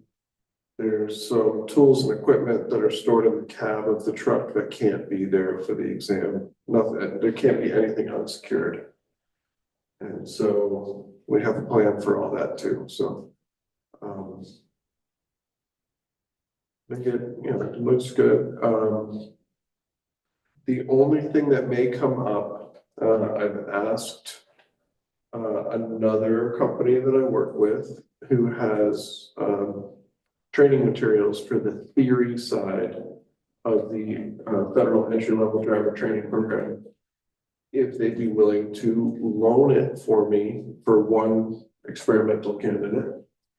And I have not heard back yet. So I did some research into what it would cost to purchase a training set for the general knowledge commercial driver.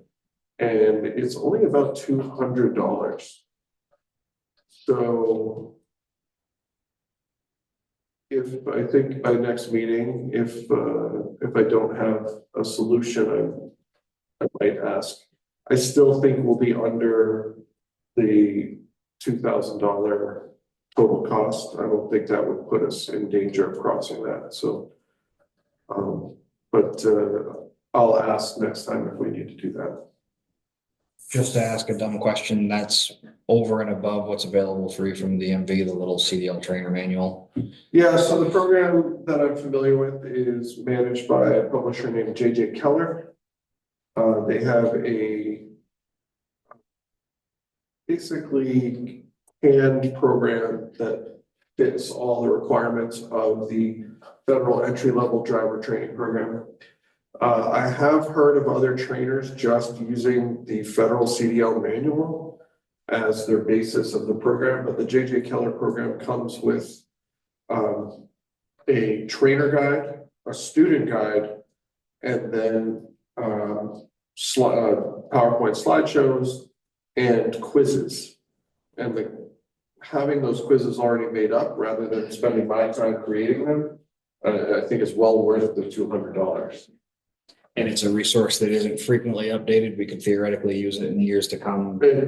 Potentially, yes. Reasonably. I won't make any promises, but yeah, potentially if the town wanted to hang on to that and have that available for the future, that is definitely possible.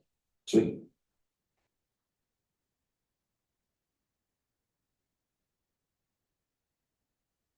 So essentially, that's all, that's moving along. The candidate signed the contract, and I think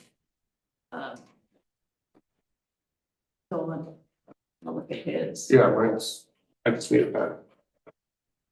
And we've got Belinda has the drug tests, drug and alcohol test set up. Or at least commissioned, and then they can go down. I think I mentioned last time, I did mention to the candidate that for the DOT physical that's required, that they could charge the town for that. They would pay for it and get reimbursed. I think that's fair. I had, the contract was reviewed by both Linda and Michael before having that signature, as well as Dolan's. Dylan was accepted into the AOT leadership training program. So he will begin that program, I think in the next couple of weeks, and then it needs 8 sessions throughout the summer. It's an 8-hour day, eight sessions for 8 hours a day. I think it's down in Barry. So that, I think I'm excited for that. I just asked Dylan today about the garage floor drain tank update, and he said that it hasn't needed to be pumped in the last 3 or 4 weeks, so he's not sure if the problem was resolved or what the problem was, but it's not a problem yet. It had to have been Still just groundwater That getting sounds, in through a lid. that sounds like what Michelle told me when I talked with him last week. What do you say? It's not a problem? He didn't see any in the tank when he did it. That he was down in that tank. Yeah, I think saw that backflow and everything. it had to have been coming in through the lid. I mean, Maybe the lid wasn't on, I don't know. yeah, I don't know. There's no gasket on it and it's not screwed on. Gasket could be junk. Either way, we should probably look into trying to protect that from snow plow and parking in the future. Okay. Expensive. Yeah.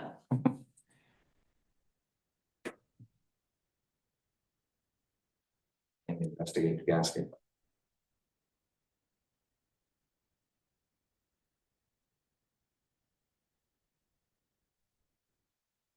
Does the snow come off the roof on it? No? No, it's on the garage.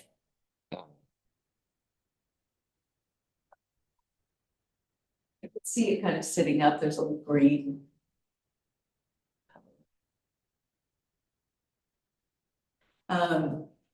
So Linda and I awarded the demolition contract for 514 School Street to LG Furno for the price of $29,148.16.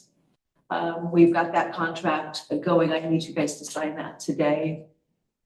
The demolition for 64 School Street is on hold just because we needed to find out about the asbestos that people were speculating there may still have been asbestos that was missed. Linda got the report back today, and I think it was or yesterday, it was negative. So now Linda's just waiting to hear from the state to see if they'll give us an exemption so that we don't have to, or just give us the go ahead to move ahead without filling the spring, because the spring's in a bad spot. Be getting up there and filling it. And then that needs to be rebid. No, No, then we're just going straight I forward. send them memos, they all came to the bid, the pre-bid. Mhm. They're the only ones that can bid again. So the one that Have not we're, bid on, yeah. nobody has bid on this one yet. Okay. No, I put it on hold because we noticed that, one of the contractors noticed that, there were tar shingles under the metal, but you couldn't see it until you went upstairs and they had drilled holes in the soffit, to take out all the asbestos, and they saw it, but you wouldn't know that. And they got nervous, so I had to test it again. But only those people that showed up for the pre-bid, because I advertised it for 64 and 514. Yeah, but the numbers that were submitted were only for 514. Yeah, so they're that's gonna what I resubmit told them. numbers. All right, just submit those. Okay. And when we get that one, we'll do that one. But that spring is only 100 feet from, there's 3 springs that we have for School Street. You'd have to get a permit to go across the rail trail. The old logging road is all grown up with saplings. You have to have that cleaned. There's a huge culvert which needs to be replaced. It's nothing but muck.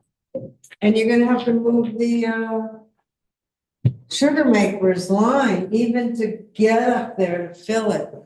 It's like, come on. We would be better absorbing that into our little water So system. that's what I said. I said, it's too Because close. It's gonna affect our system that does School Street.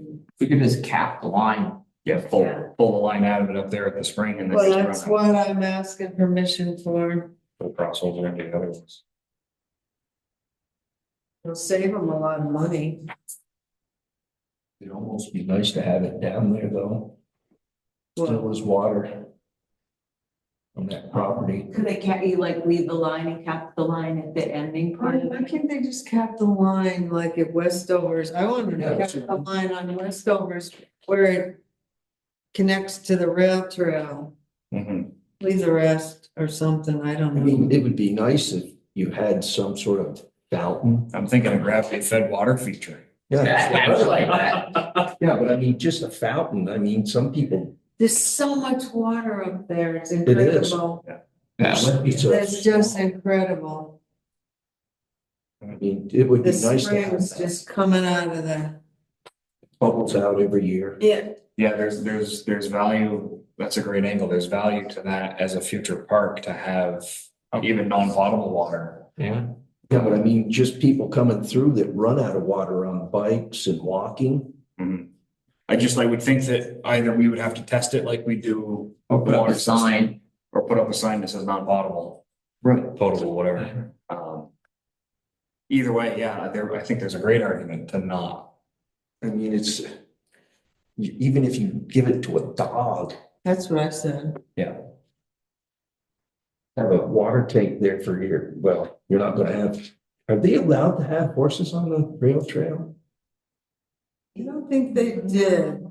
I know you can have dogs, Oh, the rail trail, yes. so why But can't not you have a the water forest. trough? I believe that you can on the rail trail. It's anything that's not motorized, I mean, except for snowmobiles in the winter. that would make a good excuse for a water trough for horses and dogs. Yeah.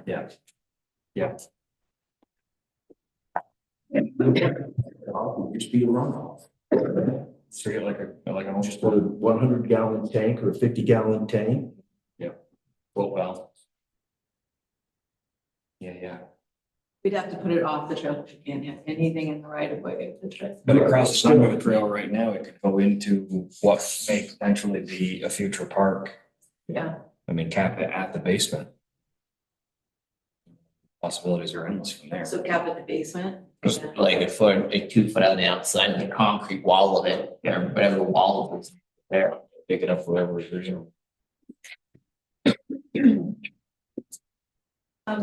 So moving on, if we're over, keep that discussion. I've been meeting regularly with FEMA on the 2024 flooding. We have the new program manager, Parker, and he's, not Parker, Corey, and he really wants to get this done. So he's coming here tomorrow because, there were several items that were not inspected when they came the last time. So they're looking at another culvert on Marsh Road and another culvert on Town Hill Road. So the inspectors are coming tomorrow, and then Corey's coming and then we're gonna stay now. And then the third project is just the work completed. The work completed so far, I handed them all of the spreadsheets that have all of the invoices on everything. So they've got the totals for everything now. It looks like we've spent thus far a total of $296,492. Of that, $273,972 materials were put out in either materials or on contractors.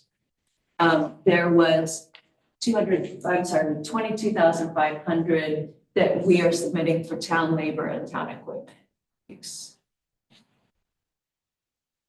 And then we would get 75% of that. So 75% of. A little bit more from the state. Oh, okay.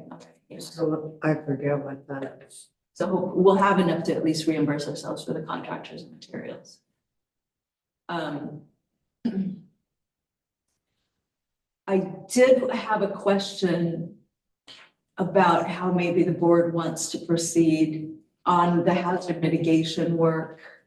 So we're in 2 stages now. There's still work to be completed, and those are the 5 culverts. There's 3 on Marsh Road, 2 on East Hill Road, 1 on Town Hill, 6 culverts. And I've asked Corey, but I'm still waiting for his response. But if we apply and funds aren't obligated at the right time, can we extend the deadline? Because I don't know that we're gonna want to proceed, or are we gonna want to proceed with those major projects if we don't get the funds in? Otherwise, we might develop a different timeline to get those done, but FEMA is always pushing you, do the project and we'll reimburse you.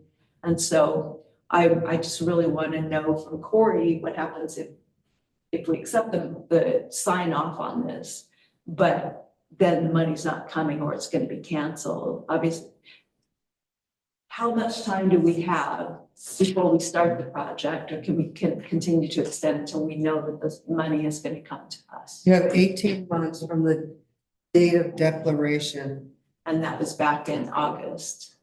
So, that's what you have, and, but you can ask for an extension, which I did for the rec field. It doesn't mean they'll grant it. You have to have good cause. and how obligated are you? Can you just say, we're not gonna do it, we're gonna back out? If you know the funds aren't coming, or it's questionable. That's kind of the question that we get. So get out of what? Fixing it or the mitigation part? Fixing it. Would we get out of it? Why? It's broken. So they're gonna say to you, well, you're telling me this is damaged and needs to be fixed, but you're not gonna fix it? Well, just, no, I just had said that the timing of how we fix it, like which one we're gonna prioritize, because we can't go out and fix all 5 of them when they're under asphalt. I mean, it's just that there's 6 culverts there that are gonna probably, a couple require engineering design. There, I don't think we can do it yet. We'll just have to limp them along or put them in, you know, just put in a pipe instead of a box culvert. I mean, just, it affects our decisions. If we don't think that the money is gonna come. The ones on the Marsh Road's no pavement, so. That's The not only one with payment is town hall. right. I mean, the other ones is fine, but the, Oh, What's wrong with them? Like Jim Ryan's culvert, it's always overflow, you know, it's always clogged, and the big culvert, the one by Mike Green's on East Hill, major problem as well. And that's one that we haven't touched at all. They clog? Did they get destroyed? Are they just undersized? All of the above, yeah. I thought you put like wire over them so debris didn't go in. That I don't know. Yeah, even if you did, I mean, granted, that move the clog to a place where you could get to it, but you're still not gonna help in the rain event. By Jim Ryan's, it's just, it's a steady flow, you know, he said that hill, and it's quite a problem. So, I don't know, it's just that it doesn't seem like FEMA, I don't know what's gonna be coming down from FEMA, so.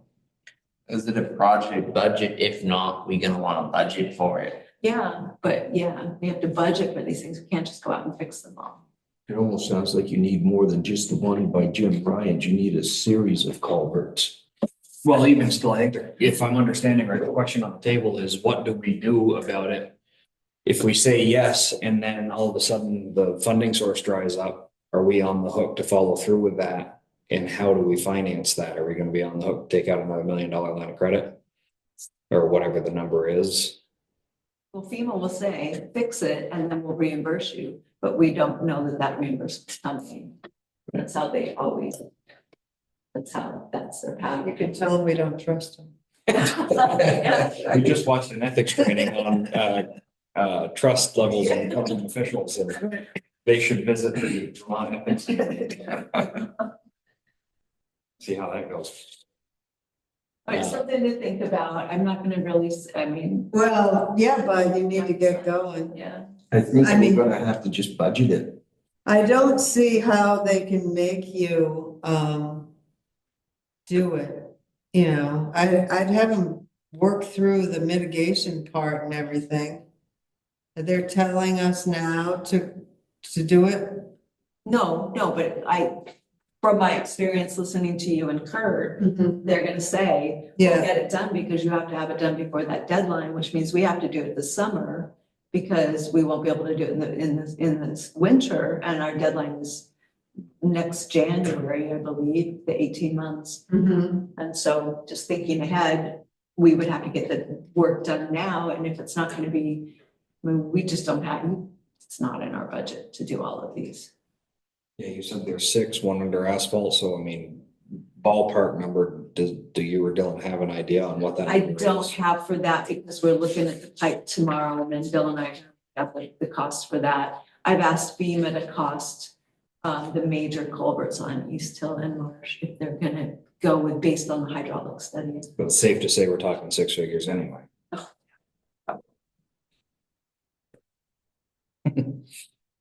I don't think we can just absorb that. I don't think the transfer station can help us. Which has been my mantra for 3 meetings now. Far over the admin. Yeah,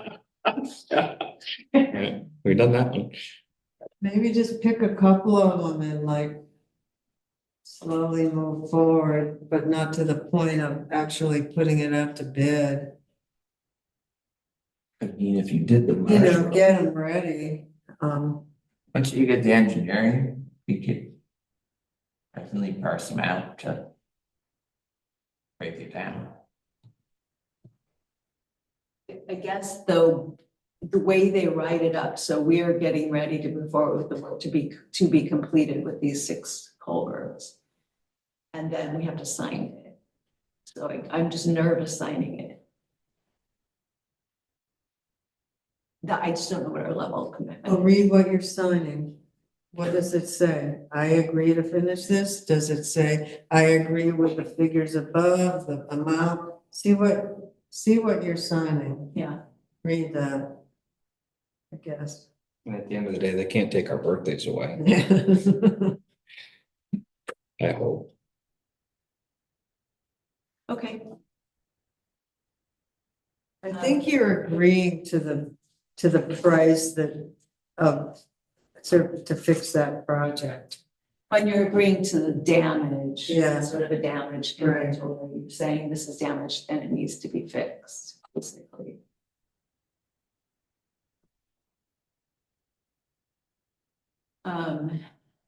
I did go back to the cannabis review board and they assure us that no letter of abutment needs to be mailed to abutting residents. So I just wanted to put that out there.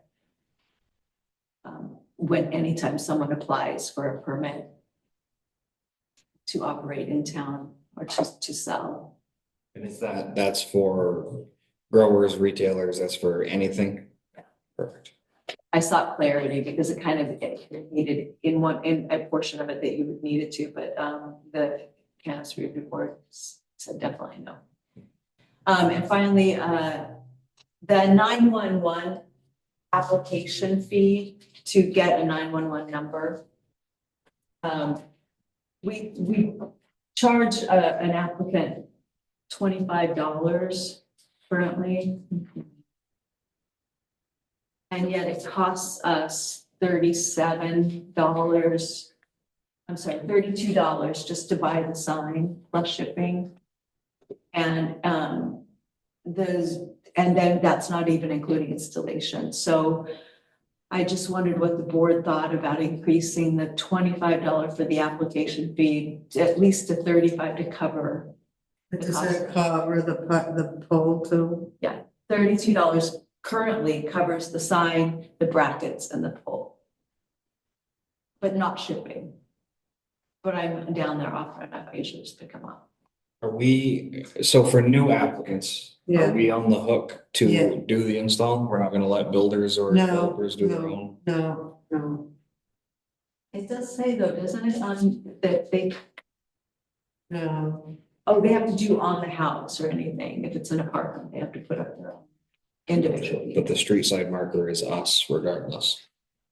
Okay. So that we know that it's in the right place and that they put it up, that it's put up. But we are done paying for new signs. I mean, we bought the signs and that's over with. So I made up a big list of people since 22 that have requested new E911 numbers. And all this came up. Yeah, it makes sense to me that we raise the application price to $35. Or just to match the cost, at least what the If current cost of business you is. say match the cost of what it's going to be, no matter what it is in the future, then you don't have to keep coming back. Like, kind of like a culvert policy where we'll sell them to you at cost. We'll provide them that cost. If they gotta have a post, then it's the post. It's just a sign, it's just a sign. Okay, let's make a motion. So we can give it to, I make a motion that we make it as the cost of the signage and or post added at that time of purchase. for a second. I'll second. Any further discussion on that? All those in favor? Opposed, so carried. So it's not discussion on that motion in particular, but something I've been thinking about as warm weather is coming and I'm gearing up for some of my dirt work projects. We really, as a town, need to be dig safing when we go to install those. Homeowners are technically not supposed to plant flowers in their yard without calling dig safe, state law. So to dig safe every installation. Yeah, So that we sounds really- about right. We really need to be structuring. I don't know what the plan is for the install ever since Deb left. But we really need to be structuring the installs and having those roadsides dig safe.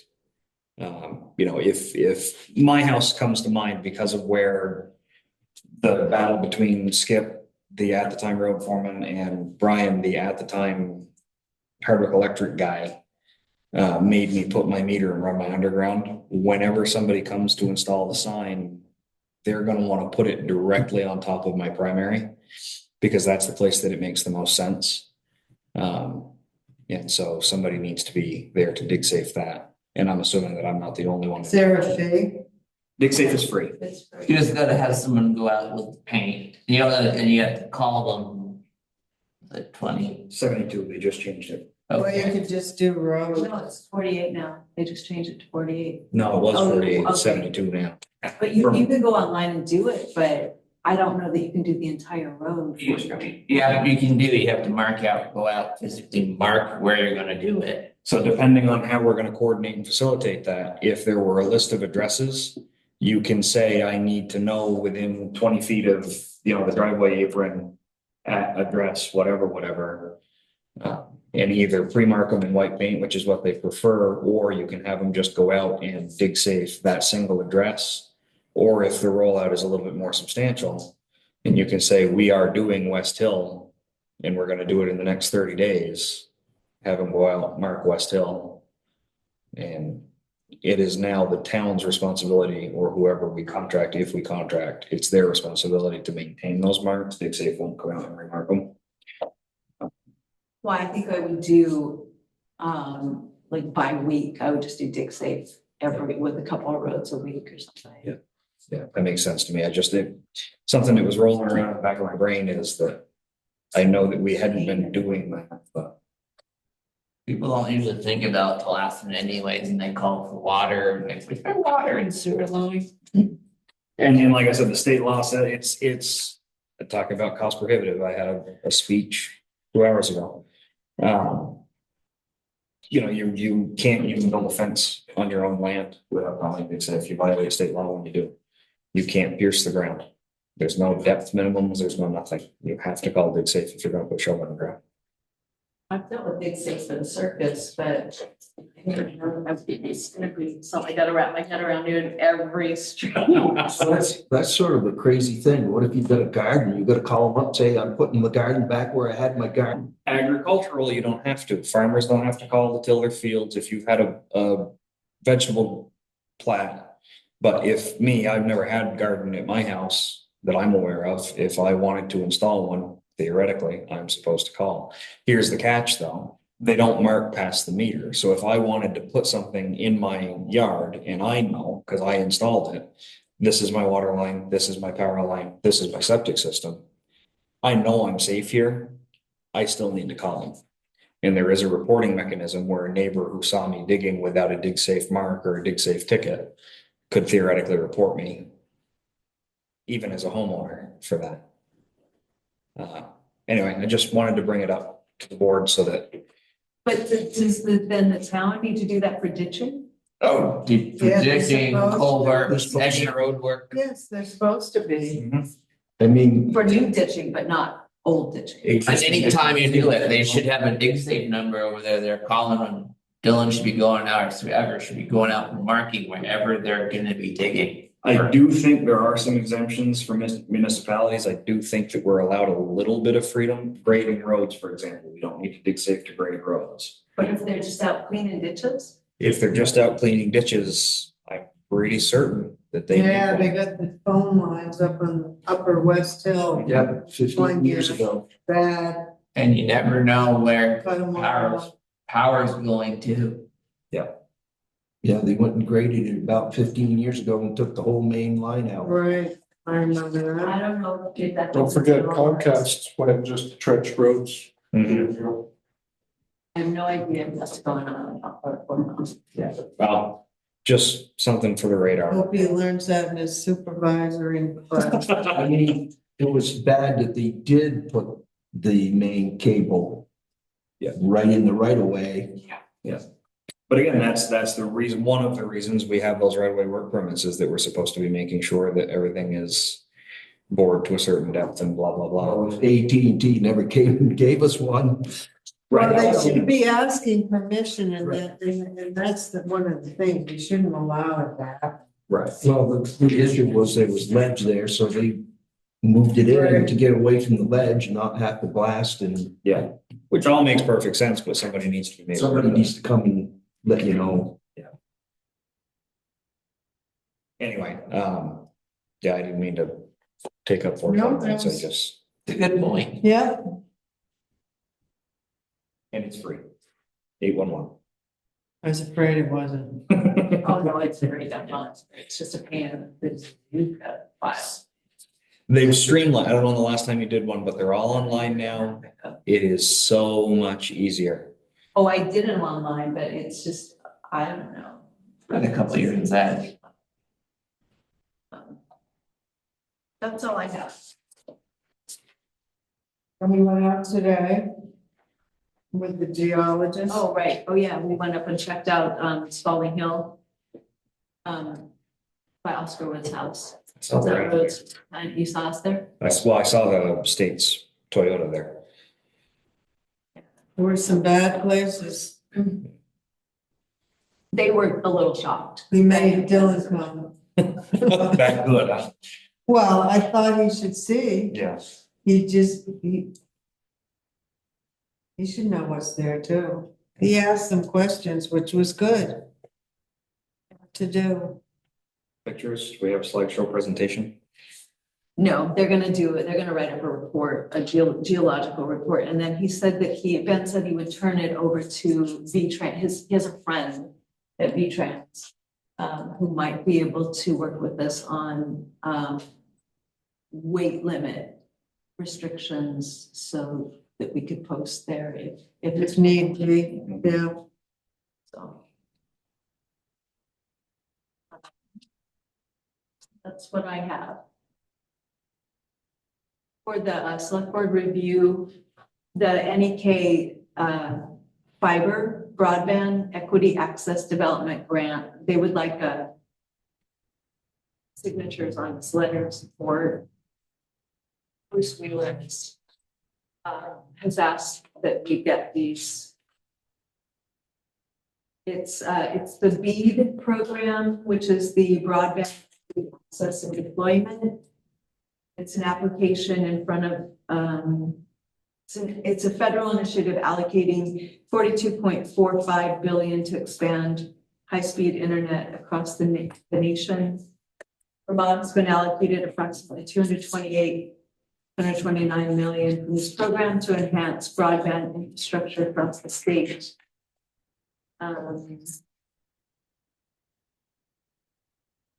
We have a draft letter of support, and then it just pretty much says that the board expresses their strong support for the expansion of broadband infrastructure in our community. And it gives some reasons why. They just ask that you sign this. I don't believe asking for any committing us to anything yet.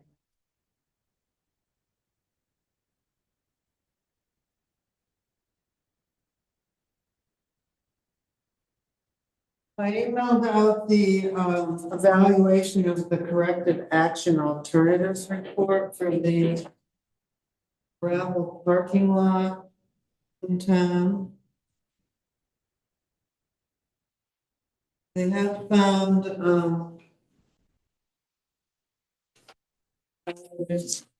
materials.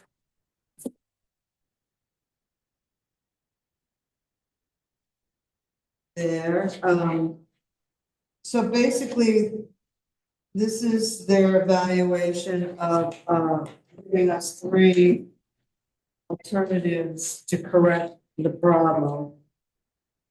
We can make comments on the report tonight, then it goes to the states for comments. Then, we can ask the Loyal County Planning Commission, for, next we need a corrective action plan, and they have brownfields one. You can ask them for that, then the state approves that plan, and then working with Tori, there's possible grants to apply for actually taking the action, or there could be money, associated with it if we apply for park and ride, because the 3 alternatives are do nothing. That means you can't, Do anything with it. right? And they have a plan for $185,000 to basically take all the soils out. Their recommended plan, though, is 21,000, which would take I think 6 inches of soil out, but then yeah, Take the top layer and cap it, right? yeah, Right. yeah, so it would have to only be like it would have to be capped for parking area.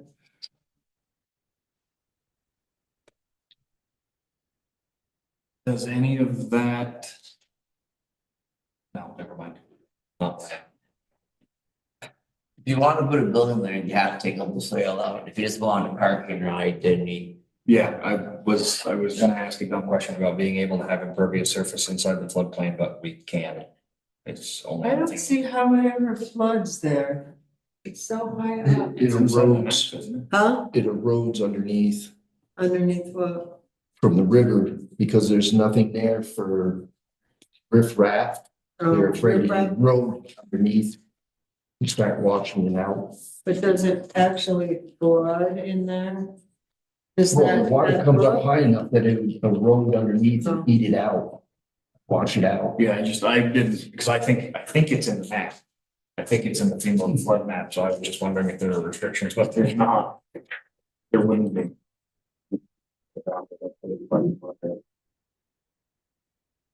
Right. So they just want to know if you had any comments on the report before it goes to the state for comment.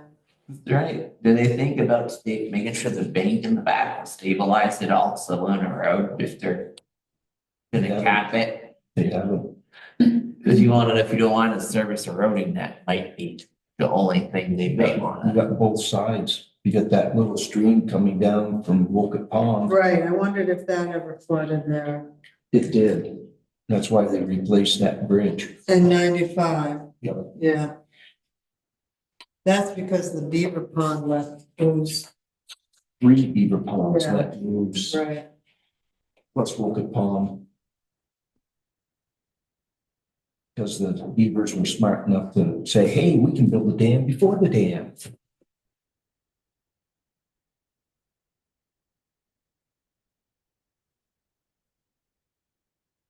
Yeah, I didn't, when I read through it, I didn't have any comments on it, I just.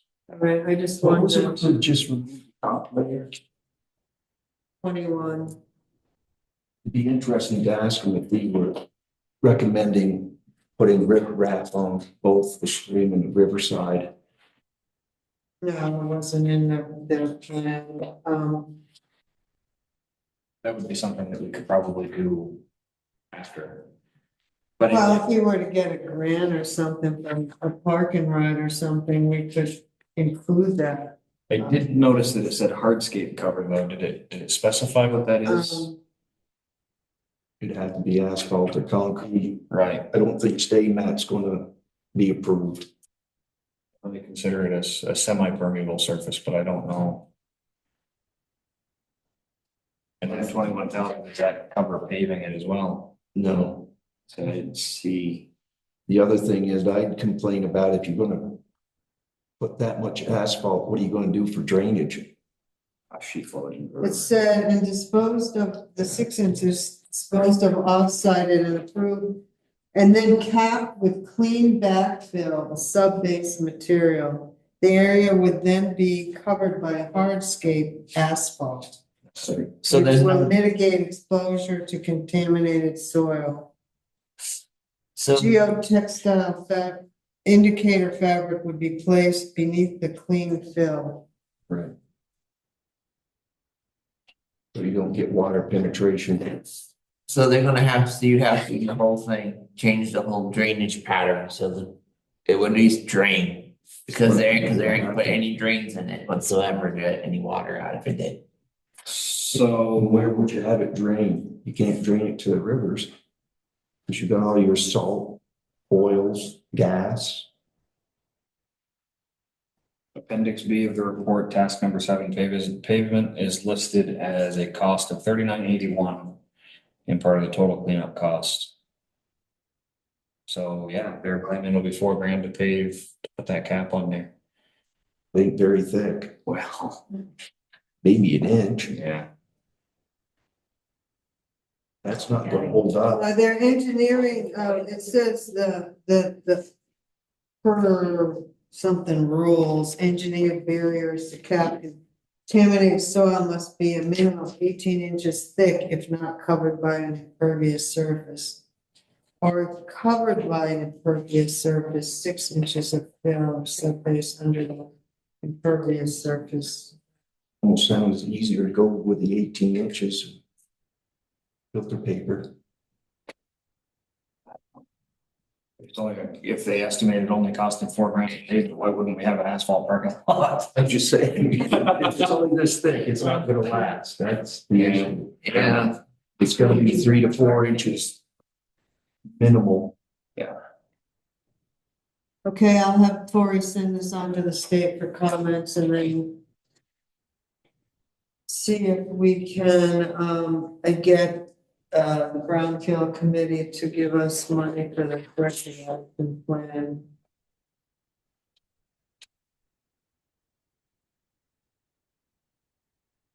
All right? Yeah. Okay.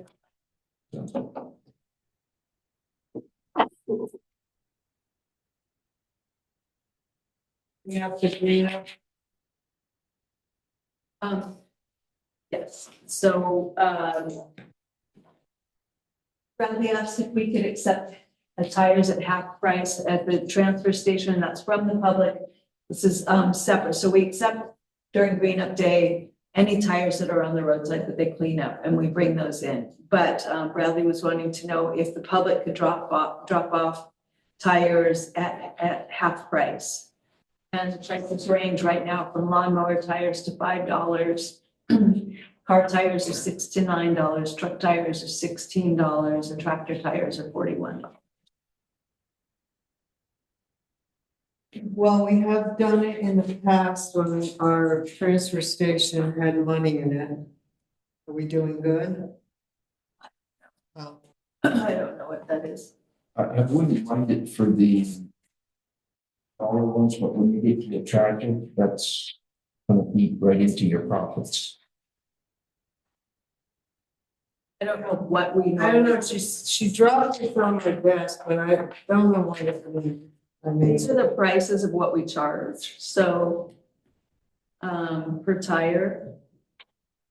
And if we go half price, I just don't know how many tires we get through Green Up Day and how much, like I haven't done this before, so I don't know what we lose just on Green Up Day alone. I would see taking tires as half price as really the last ditch effort to try and recapture some of it because on Green Up Day, knowing the tires are free, I have witnessed people wheeling tires out to the side of the road and going goodbye. That's my. Push them into the ditch and say, see Because you ya. wanna clean up your town. Right. If the at last report that I saw on the transfer station, we had 35, we had enough. We had enough what? Money. Enough money Oh, okay. to take a hit. Both on Green Up Day because the transfer station is going to absorb Green Up Day, Right. but also to, you know, for the Green Up weekend. Yeah, but I mean, tractor tires, They're huge. They are huge. it's expensive. I would exclude tractor tires and stay with this long tractor, car, truck. You know, if you do a deal every green up day, then people just wait for green up day. Well, of course, I always did, Yeah, I'm doing that. but really. Huh, And this is not business, it's you correct. need This is something for only your tax dollar. residents. Well, see, there's the other piece too. This is is trying to get rid of all No, the it's stuff. not businesses, it's, but we don't really have any, no, it's not We don't business. have any branches. No, Except Johnny Smith, Lowell used to bring a whole tractor trailer. but the question is, you know, how do we keep this half price deal to residents only? Right, we're gonna- Oh, you can't. We have there's people no coming in way. from Elmore, Craftsbury. Yeah. So just somewhere in our little deal, however, we're gonna advertise that, just say no commercial enterprises. We only advertise it to the Wolcott community anyway. I don't know if anything else happening. I mean, I've been there and there's a lot of people that come from Craftsbury. Yeah, well, I have Elmore residents come this way. Did you want to say only Wolcott and only the town of Wolcott? There's no way to enforce that. I know, but There's no way, but yeah, but you could say for Wolcott residents, tires are half price, but then that's as far as you can go. You gotta, You gotta hope they're honest. yeah, I mean, they tried the sticker thing, that didn't work. The ones that aren't honest are gonna roll them into the ditch. That's what I'm Right. saying. They're coming to pay the half price anyway. Yeah. Yeah, they're just gonna dump them and pick them up later. Yeah. A lot of them take them and say, hey, gee, I got a whole pile of old wood I gotta burn. Yeah. Trust me, I had to put out a few. and that's only Saturday. So that's Saturday. oh, Okay.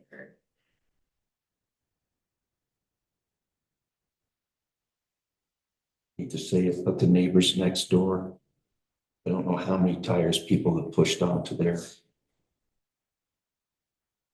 That's bold on a state highway like that. Here's at 5 o'clock, they just roll it out and Fair enough. drive off. I think I counted at least 12. This doesn't require a vote. you can if you want. Do you? I'll make a Is he motion. looking? We not mine. I'll make a motion that, for Green Up weekend, that would be the 3rd and 4th. Transfer station accepts half price tires from local residents. Are we open on the fourth transfer on Sundays? Yeah, So, Saturday and Sunday, 9 to 1. Sunday being the worst day. Yeah, the only time it closes is when the dumpsters are full. Well, we have $4,000 for bulk day green up, river cleanup. In our budget, 24, 25. Okay. We don't have the actuals next to that though. No. Just curious. No, we did that like a year ago, January. Do we want to know? I don't have a transfer station.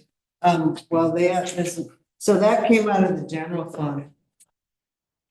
It didn't come out of the transfer station, which I don't have. And you're adding no commercial enterprises. Mhm. Did you have a second on that? Second. All those in favor? Aye. Opposed? Okay.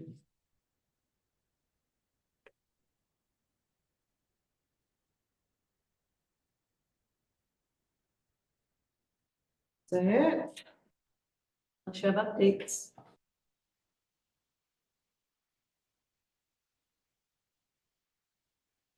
Covered everything. It's not here, so Guess I'll make a motion that we get out of here. in a second, I'll second. all in favor? Aye. Hey. So we haven't